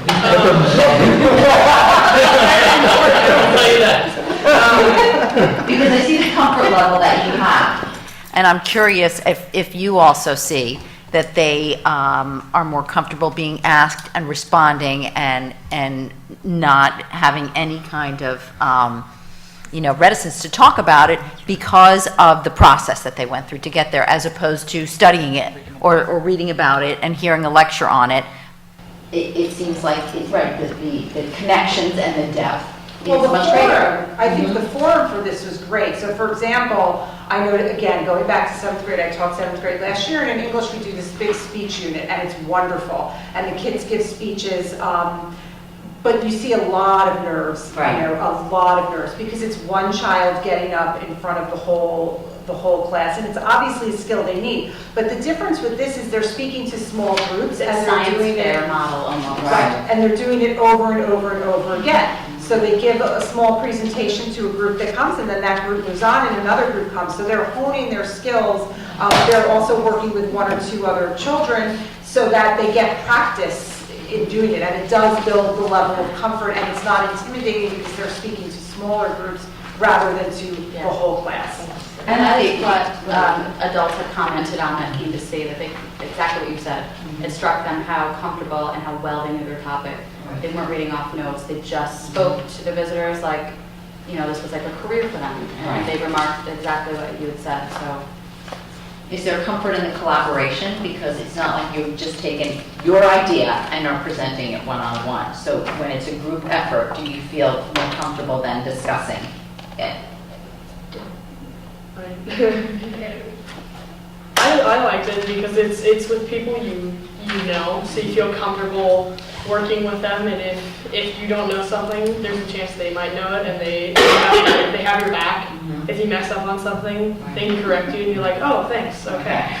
Instead of someone you don't know just correcting you and not telling you why or how you got it wrong. It's nice to have someone who you can depend on to help you, even if you're wrong at times. I mean, I think also it's like the fear of like sometimes people talking is like the fear of like being wrong. Right. And when you're working with a group, like there's less like when there's 4 people looking over it, there's less like I'm not sure, I'm not gonna share, like, or like I'm wrong, like I don't want to like talk about it. Like I think there's more of like I know I'm right. Like a lot of people looked it over. Like I'm willing to like share what I've like discussed and like talked over with people already because I know it's like gonna be right. We're turning history into a team sport. Right. That's great. So, my question's for the students, but first of all, thank you for coming tonight. We love it when you guys come, all the students come to our board meeting and listen and learn, and we get to learn from you. So I know Allison mentioned that we're doing a lot of building, and so did Vicki, regarding all these projects we have on, and so did Mr. Carcilia. I'll get to that question in a second. Earlier, you said that you worked with Mrs. Koschel, right? Did you do your artwork in the art class, or did you do it in your social studies class? You did it in the art room. In our own classrooms. You know, I would love to dig deep and do an interdisciplinary project with art and have Mrs. Koschel teach sort of abstract art versus realistic art, and she would love it also. The issue is that not all our kids have art the same quarter. So it would be about 25% of the kids at any given time that would be in art class. So that's kind of a challenge. Okay. And then regarding all the building and the STEAM lab and everything else, there was a picture there. I just want to ask you guys, do you sit on the accordion chairs and do you like them? Yeah, be honest. Blue ones? Yeah, the blue ones. I think they were cool. I like the green ones that are in the upper commons. Those are kind of fun. Those are like the little wall ones? Yeah, because when you're in a chair and you get really bored, you're gonna fidget around. You're gonna like move your arms and move your legs. But with that, you can just like subtly bounce and make like a little distracting.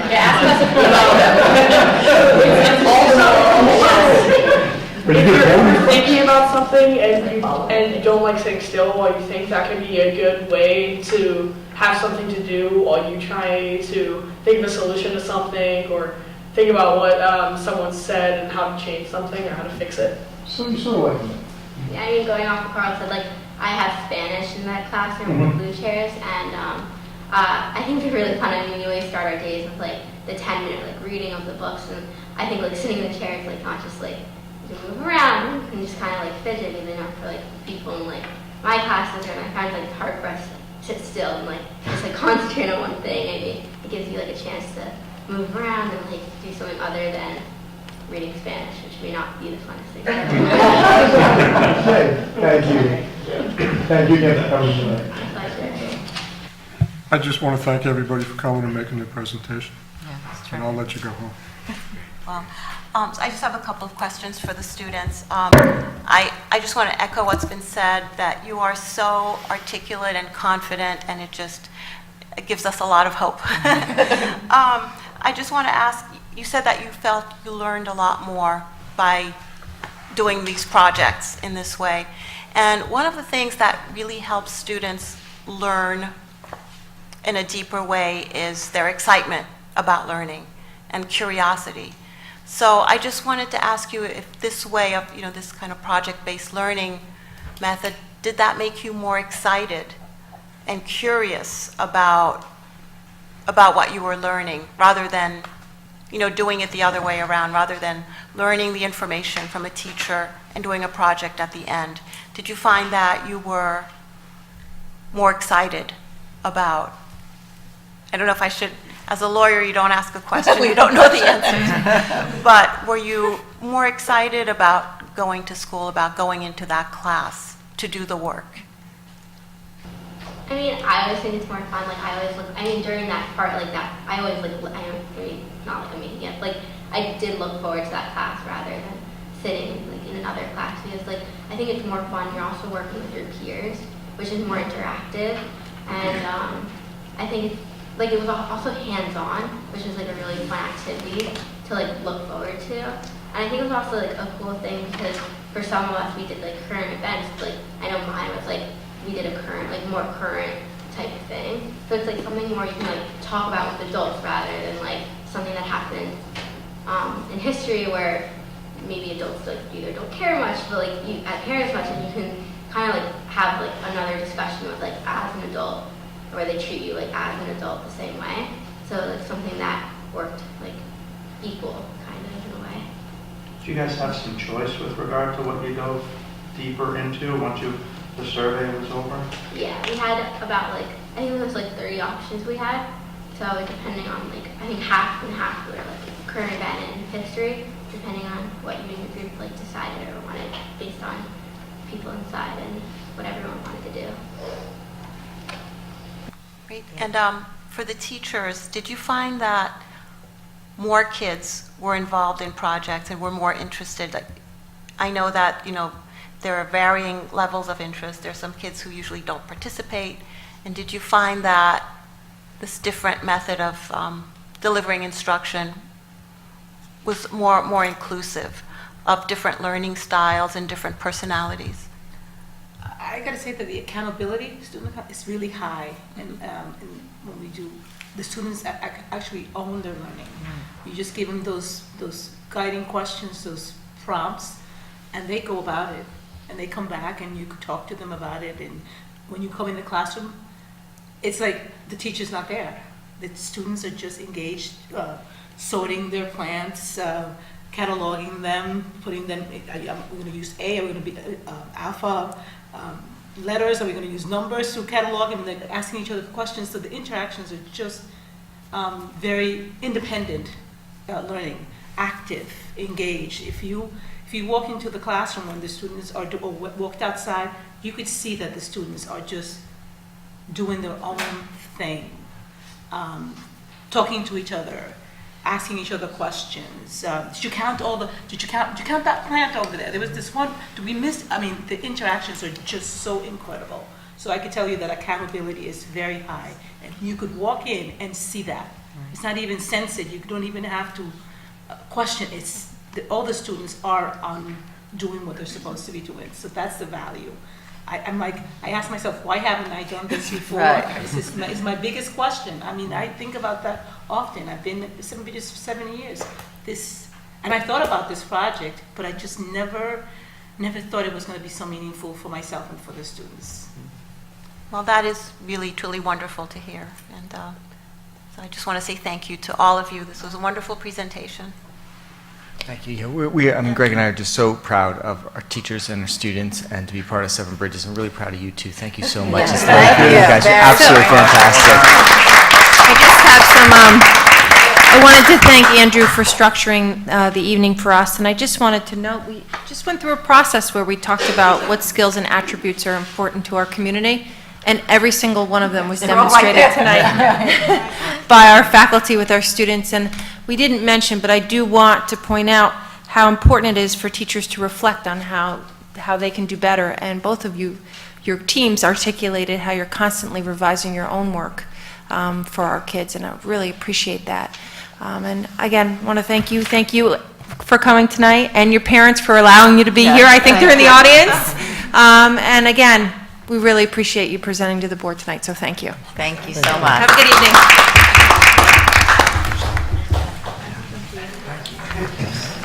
So I just wanted to come back and conclude the superintendent's report by just sharing that the draft of the 2018-19 calendar is online. We would be adopting this at our next meeting. You'll notice there are no half-days placed in the calendar yet, with the exception of the day before Thanksgiving. I'm still waiting on the regulations to be clarified. There's still some discrepancies in what our expectations are from the state, but we'll be able to go ahead and adopt the calendar at the next meeting, and then I would add the half-days at a later time in the year. I have a correction there. It says winter recess 2/18 MLK. It's not Martin Luther King Day, right? Hold on, I gotta pull it up. That's in January. President's Day. It's President's Day. Where are we, in January? On the right side? Okay, yeah, we'll make that adjustment. February. Up on top, on the right-hand side. Right where you pin, straight Where your there. pin is, right. Yeah. Oh, I supposed to see. say Yep, we'll President's fix Day. that. And the second thing is, last year we had an issue, a year before, we had an issue with last year's calendar regarding Passover. Right, so so we had discussed this at length at the superintendent's meeting. Districts are doing different models based on their teacher's contract, because some of them require Holy Thursday to be off, others do not. In our case, concerned about the close proximity to the AP exams. Okay. I was going to say, you can't move it to the next week. We Like, do the Friday and then the following week. We could, but then we're really against up it. against it, and we know so many of our students take those examinations here. I think what happened is last year Passover fell in the middle of the week, and we had assigned one of the days that was either correct or incorrect, so they went to a community member brought that to our attention. We went to the rabbi. He said, yeah, you could do it that way. So I just want to make sure that we're covered there. When is the first night of Passover? Saturday at the end of the week. Saturday and Sunday. Sunday. But I think we're Saturday, Sunday, so we That's should actually have no okay. problem. We should be Right. fine. I would say if there were flexibility within the calendar and this wasn't so far into April, we certainly would have done it the other way. Just so we. Right, that's a very late break, though, Yes. Yeah. end of Okay. April. But since Passover is 2020, it starts on the 20th. It's over a weekend, You got so- 2021, we should be okay. Can I ask a quick question about it? Sure. Does this calendar directly coincide with the BOCES calendar? BOCES hasn't finalized their calendar yet, because what they do is they look to see, we have two models of this, which hinge on April break, and not everyone has made a decision of where their April break is going to fall. So then typically they will take the majority, and that's how they'll build their calendar. So they're basically waiting on the districts to tell them where an April break is, so then they'll pick which calendar model they're going to use. So what I would suggest is if any parents have any feedback they'd like for our consideration, they could send it to me, and then I can share that with you prior to adopting the finalized calendar at the next meeting. Looks like a pretty good process. calendar, other than the Passover thing, but there is Passover, the first 2 days are on the weekend. But school begins after Labor Day. December break is not too long.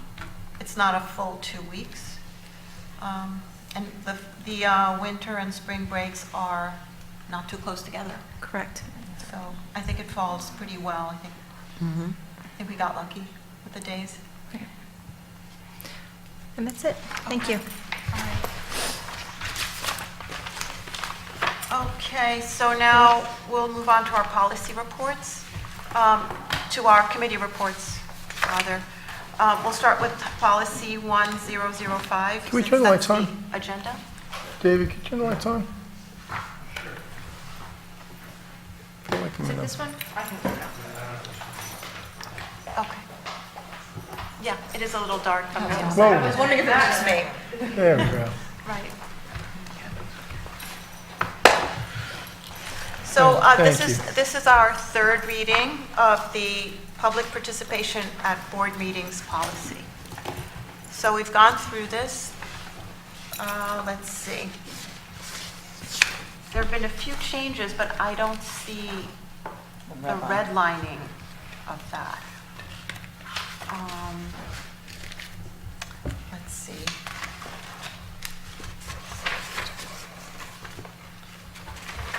Lisa, do we have any version of this that shows the redlining? They're not substantive changes at all, they're changes just for the wording. Great, thank you.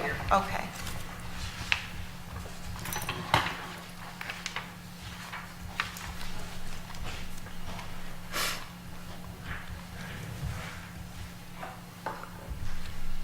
Okay, so we changed the paragraph under the heading public comment.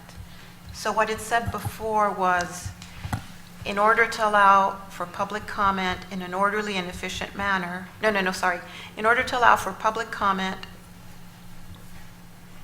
you know what, Lisa, it's a little hard for me to know what It was what was previously there as and well as. what is taken out. So what's in red is new, and just okay, I think I get it. I'm having a little trouble because the way it was written before didn't make sense.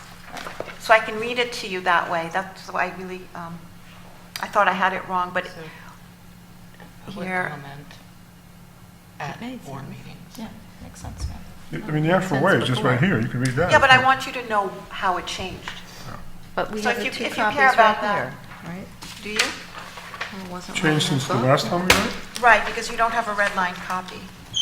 So I just I assumed don't, since I there don't wasn't a think, red line that I we don't could- think you can see the change that we made. So this is what, This was crossed out.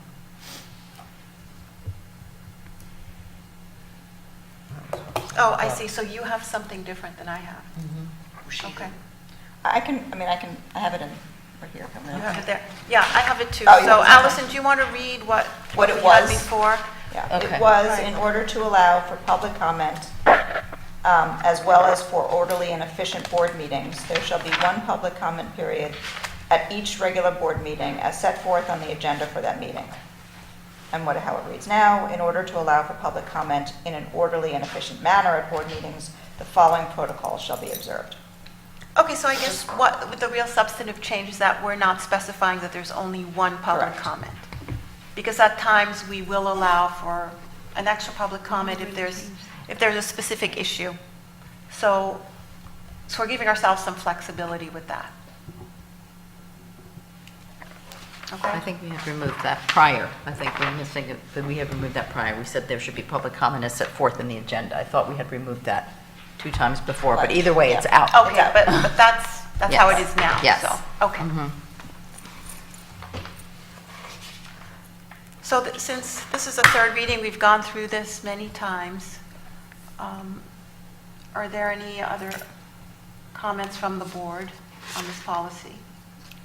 Is there motions that we can comment on, or is there, we just want general comments? We're not voting yet, and this may be a case where we might be inclined to allow for public comment prior to voting on this policy. Well, that was part of what I'd written about, because I find it somewhat ironic that we place this kind of vote on public comment Right. before the public comment. And hence the flexibility in the change. We've also So- been talking about this since September, so we've We've been talking about it for a long time, so I would rather not make a motion yet.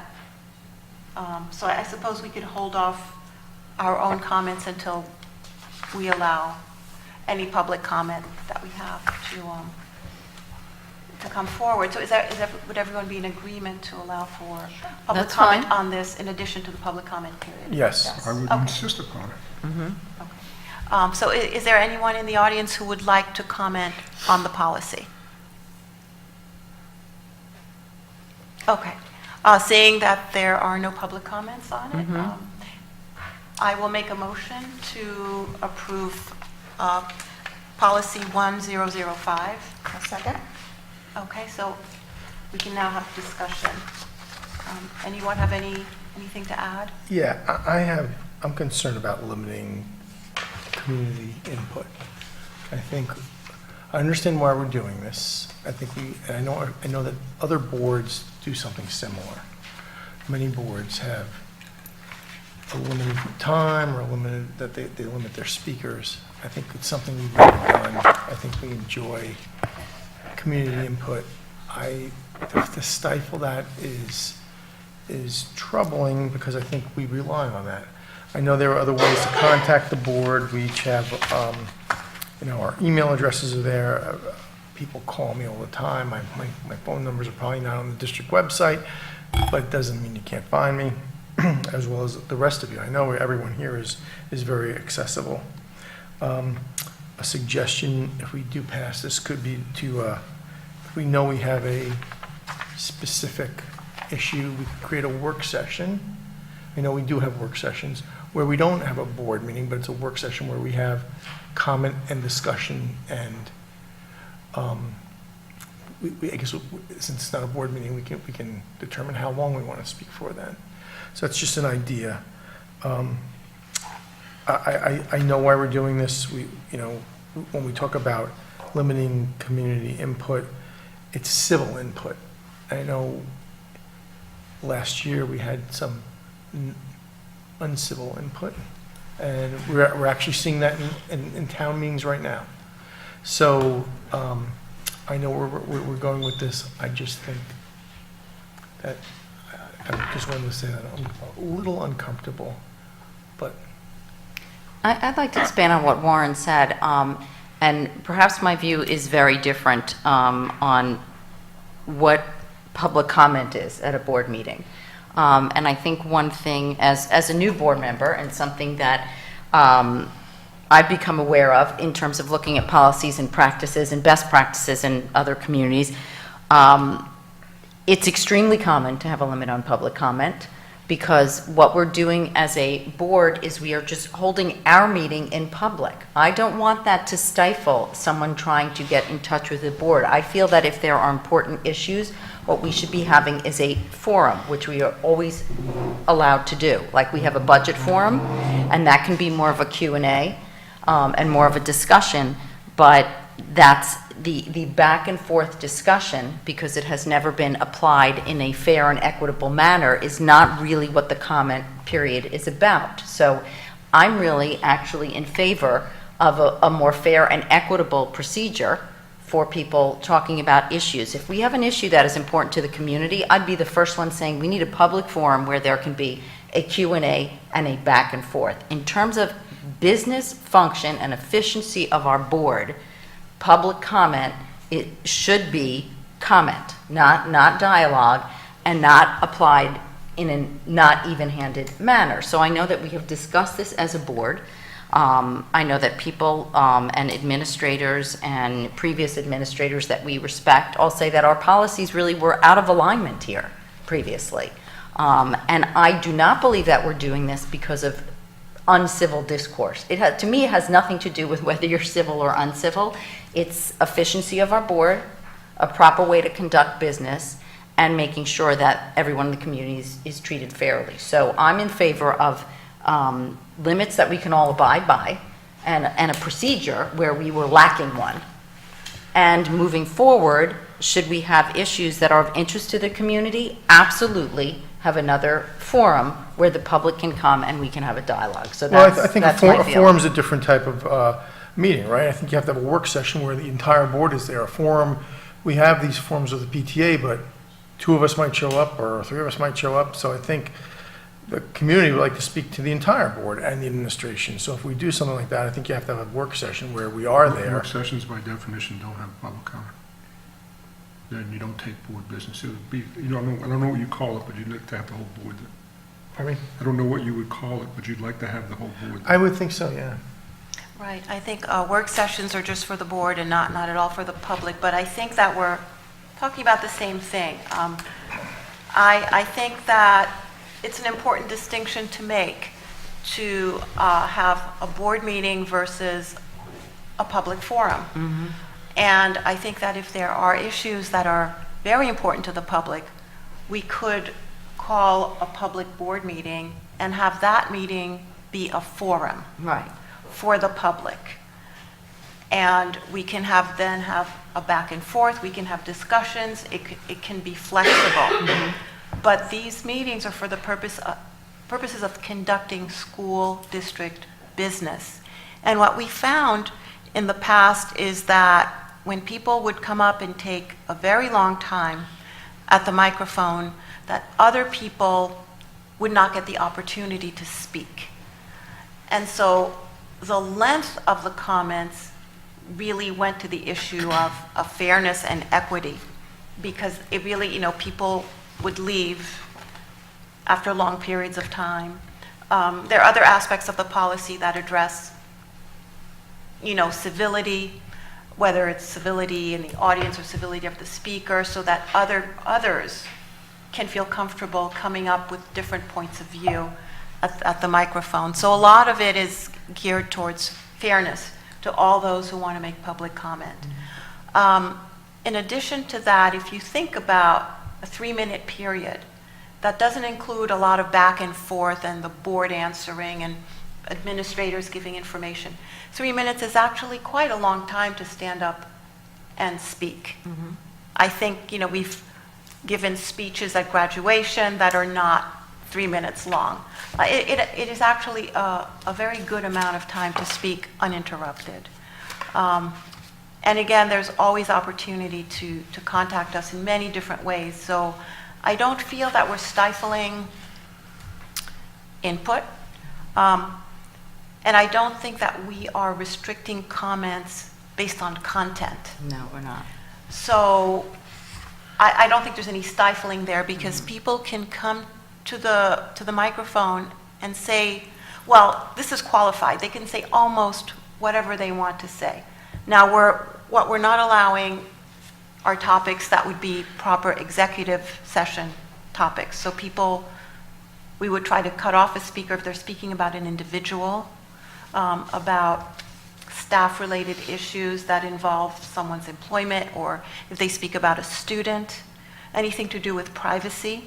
So, it is qualified, but we're not stifling based on content or the way someone speaks, except we do have wording regarding civility.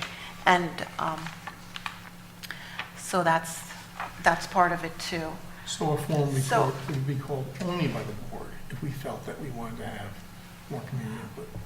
Well, I think also if the Well, I community don't- is asking for it, and I don't that's, think the community gets to call the form. We Well, would- in the sense that no one can force us to do it, but I think we should assume that we would all be reasonable people and see that there's a need in the community Right. to discuss an issue. everyone here is very approachable. There's not a board member that Right. doesn't want to talk to the community or seek input. And I think any one of us would be willing to talk on the phone, email, sit down with anyone. I think, I've been a participant at board meetings where person after person gets up about a particular issue and talks about it. And then I think the board is, as a board recognizes, we need to have a conversation about this. But coming up at a board meeting is not for a conversation. It's to make a comment, let us know and be aware of that. And then should a need arise, I think this board is willing to hold that situation. But we were lacking definable procedures that made us inefficient. So I think what's very important here also is that we did not limit the public comment period. So for instance, we could have said public comment is limited to 30 minutes, in addition to limiting 3 minutes per speaker. Right. So I think that might have been considered stifling, because then we would have had to cut off people. Right. But, without this policy, we would be allowing someone to stand up and comment for an hour, and we wouldn't have the opportunity to cut them off without the policy. Okay. So with this policy, we're giving 3 minutes, which is a long time, and we're allowing the public comment period to last indefinitely. We did say we would revisit that, we would see what would happen, and if that became untenable, then we could change it. But as it is, we're not limiting the public comment period. So I'm in favor, and I'm in favor of letting the community know that that is not the only means to be in touch with us, and we're happy to discuss anything with any community member. Correct. Well, speaking of, I actually wrote 4 pages. Speaking of, You have 3 minutes. be able to contact us, I think I would like to be able to add phone numbers to contact me on the website next to my name. And I'm not really sure why that hasn't been allowed in the past. But, it's interesting listening to everybody here, because I think we're all, Allison hasn't spoken yet, but for the 3 who have and the 1 who will, we're all coming at this in a sort of from a different point of view, which is interesting. Shortly we will be voting on proposed changes to Policy 1005, public participation at board meetings. To me, it is one of the most important policies of the board. While board meetings are actually meetings held in public, not public meetings, we have chosen to allow public participation. We actually claim to want public participation. However, with these changes, my opinion is we are limiting public participation.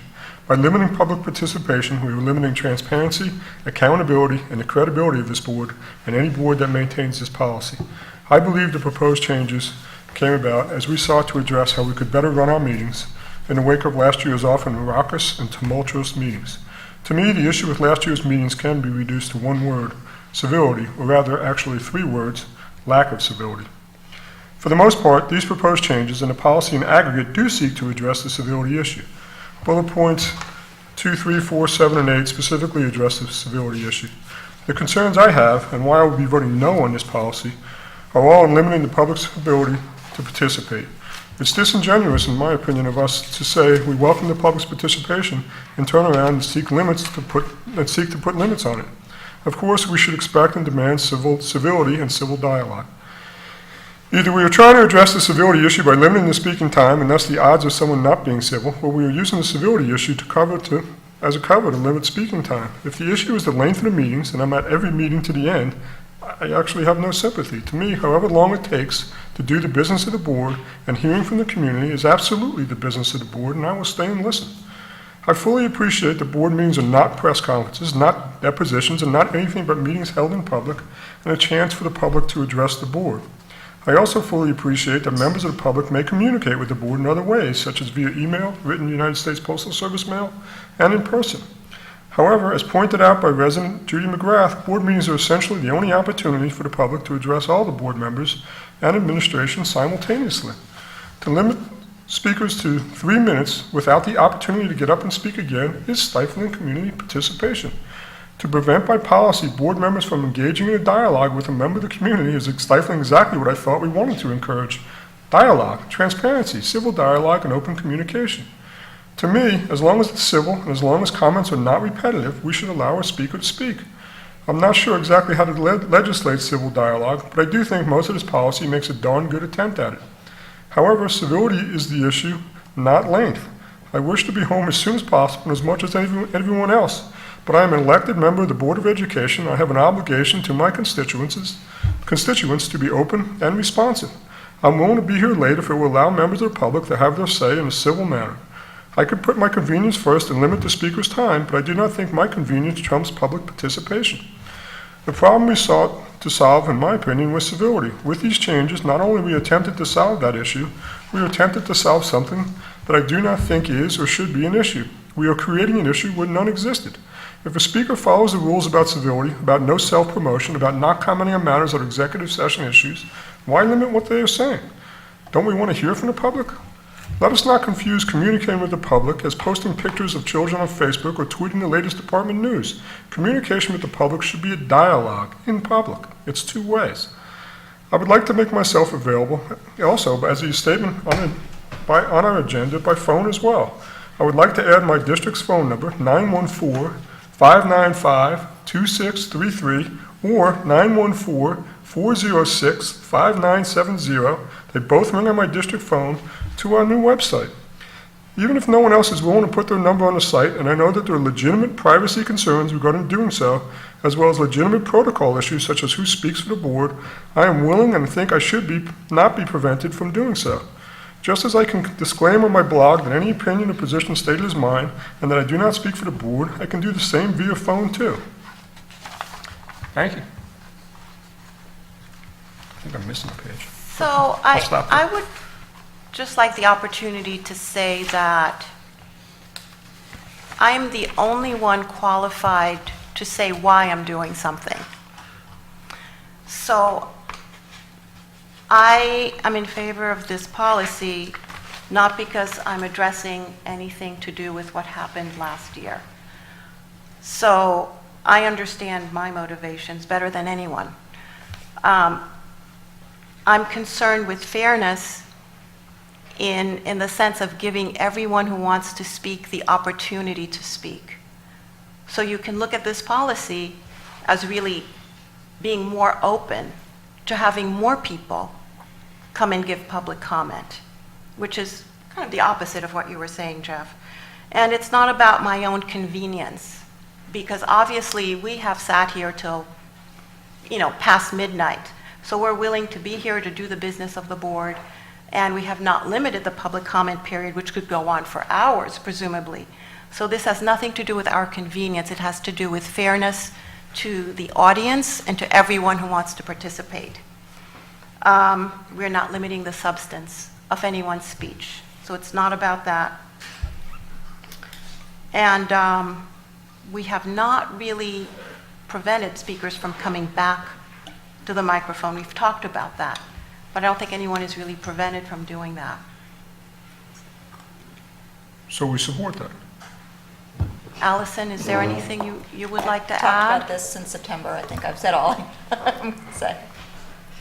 And in addition, it's not restricting a speaker's ability to address all of us. Clearly, when someone makes a comment, we're all here.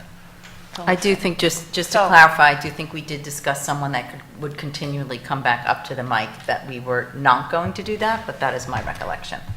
Because that's not 3 minutes per person. That's continuous, a person getting more than 3 minutes, a particular person. So I believe we did address that, by the way. This was written, and I mean, I don't want to cut you off, so you I'm make done. finish No, what I'm you're done. saying. Yeah. I was just going to say, what I would like is for people to realize that we 100% want to hear from them.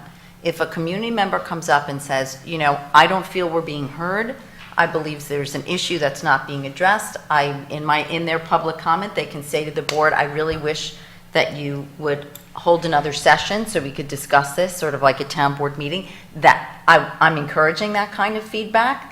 But for the reasons I stated before, I'm encouraging fairness and an efficient way of carrying forth our meetings. And it has nothing to do with, it's a procedural issue. It's not against any particular person whatsoever. I think we talked about, too, if someone was speaking for 3 minutes, you could make a motion to extend their time as a way Correct, to right. allow them to continue, which may be necessary at times, Right, depending on what they're absolutely. speaking about. Right, there is flexibility built in to the policy. I have no further comments. Does anyone? Okay, there are no further comments. I'll give another opportunity to the public to come up and speak after having heard us, give our opinions. Please feel free to come to the microphone. Okay, so seeing that there are no comments from the public on this, I've made a motion, we have a second. So all in favor of policy 1005, please say aye. Aye. I was intending on voting a different way initially, but I will vote aye. Okay, so that's 4 in favor, opposed? Aye, I mean nay, whatever you Okay. say when you. So the policy passes 4 to 1. Okay, thank you.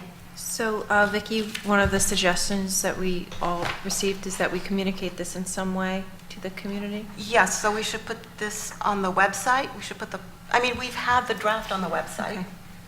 So we'll put the final version on the website. It's been on the agenda 3 times. All right. Okay. That's fine. I just want to make sure we're on the same page with how you want us to release this information. But So, yeah, we can. Does anyone I think have we any can other discuss that we release it so people are really aware and we can elaborate on it. I would have no problem doing that. okay, And we can attach it to the agenda at every meeting. okay. We could, sure. What just happened?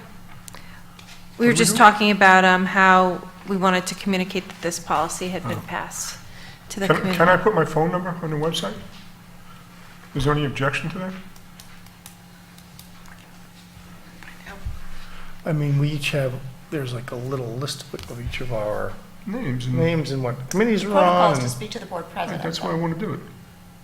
Right, isn't that, Well- the board president speaks for the board. I guess this is something that we should discuss, and maybe we should have a discussion now, or another time if people don't feel prepared to discuss it now. We The can the start a website- discussion now. The website is a school district resource.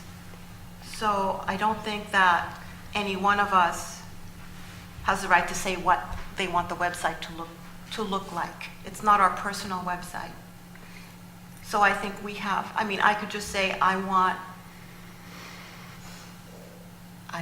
my doodles to appear before, You next want to a my glossy phone. photo. I want my Well, avatar, but that's, I mean, So that is I know right, that- I know Jane. that's I mean- unreasonable, but I mean, it's there not are our some- personal website. There are some boards that have emails and glossy photos and That's right. either Phone one big numbers. glossy photo or individual photos, telephone numbers, whatever. So I mean, it's something that we should decide I as think a we have to group, decide as a board. Is my point, is that I don't think we should decide ad hoc or individually what we want our, our information to look like. It's just beyond me that that anybody who wanted to put his phone number up there to be accessible, we would say no. We just talked about public participation, about being accessible. We say on the agenda, you can reach us by phone.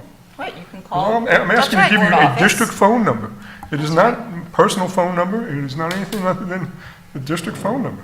Someone can email us and ask us for a phone number very easily. What is can the call objection to Lisa. having a phone number up there?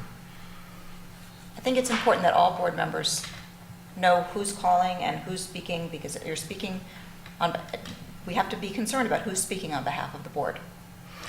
I mean, I could say it this way, I don't have a district phone. I decided I didn't want a district phone. So if I put a number up there, that's gonna be my personal phone, which I really don't, I care about so much.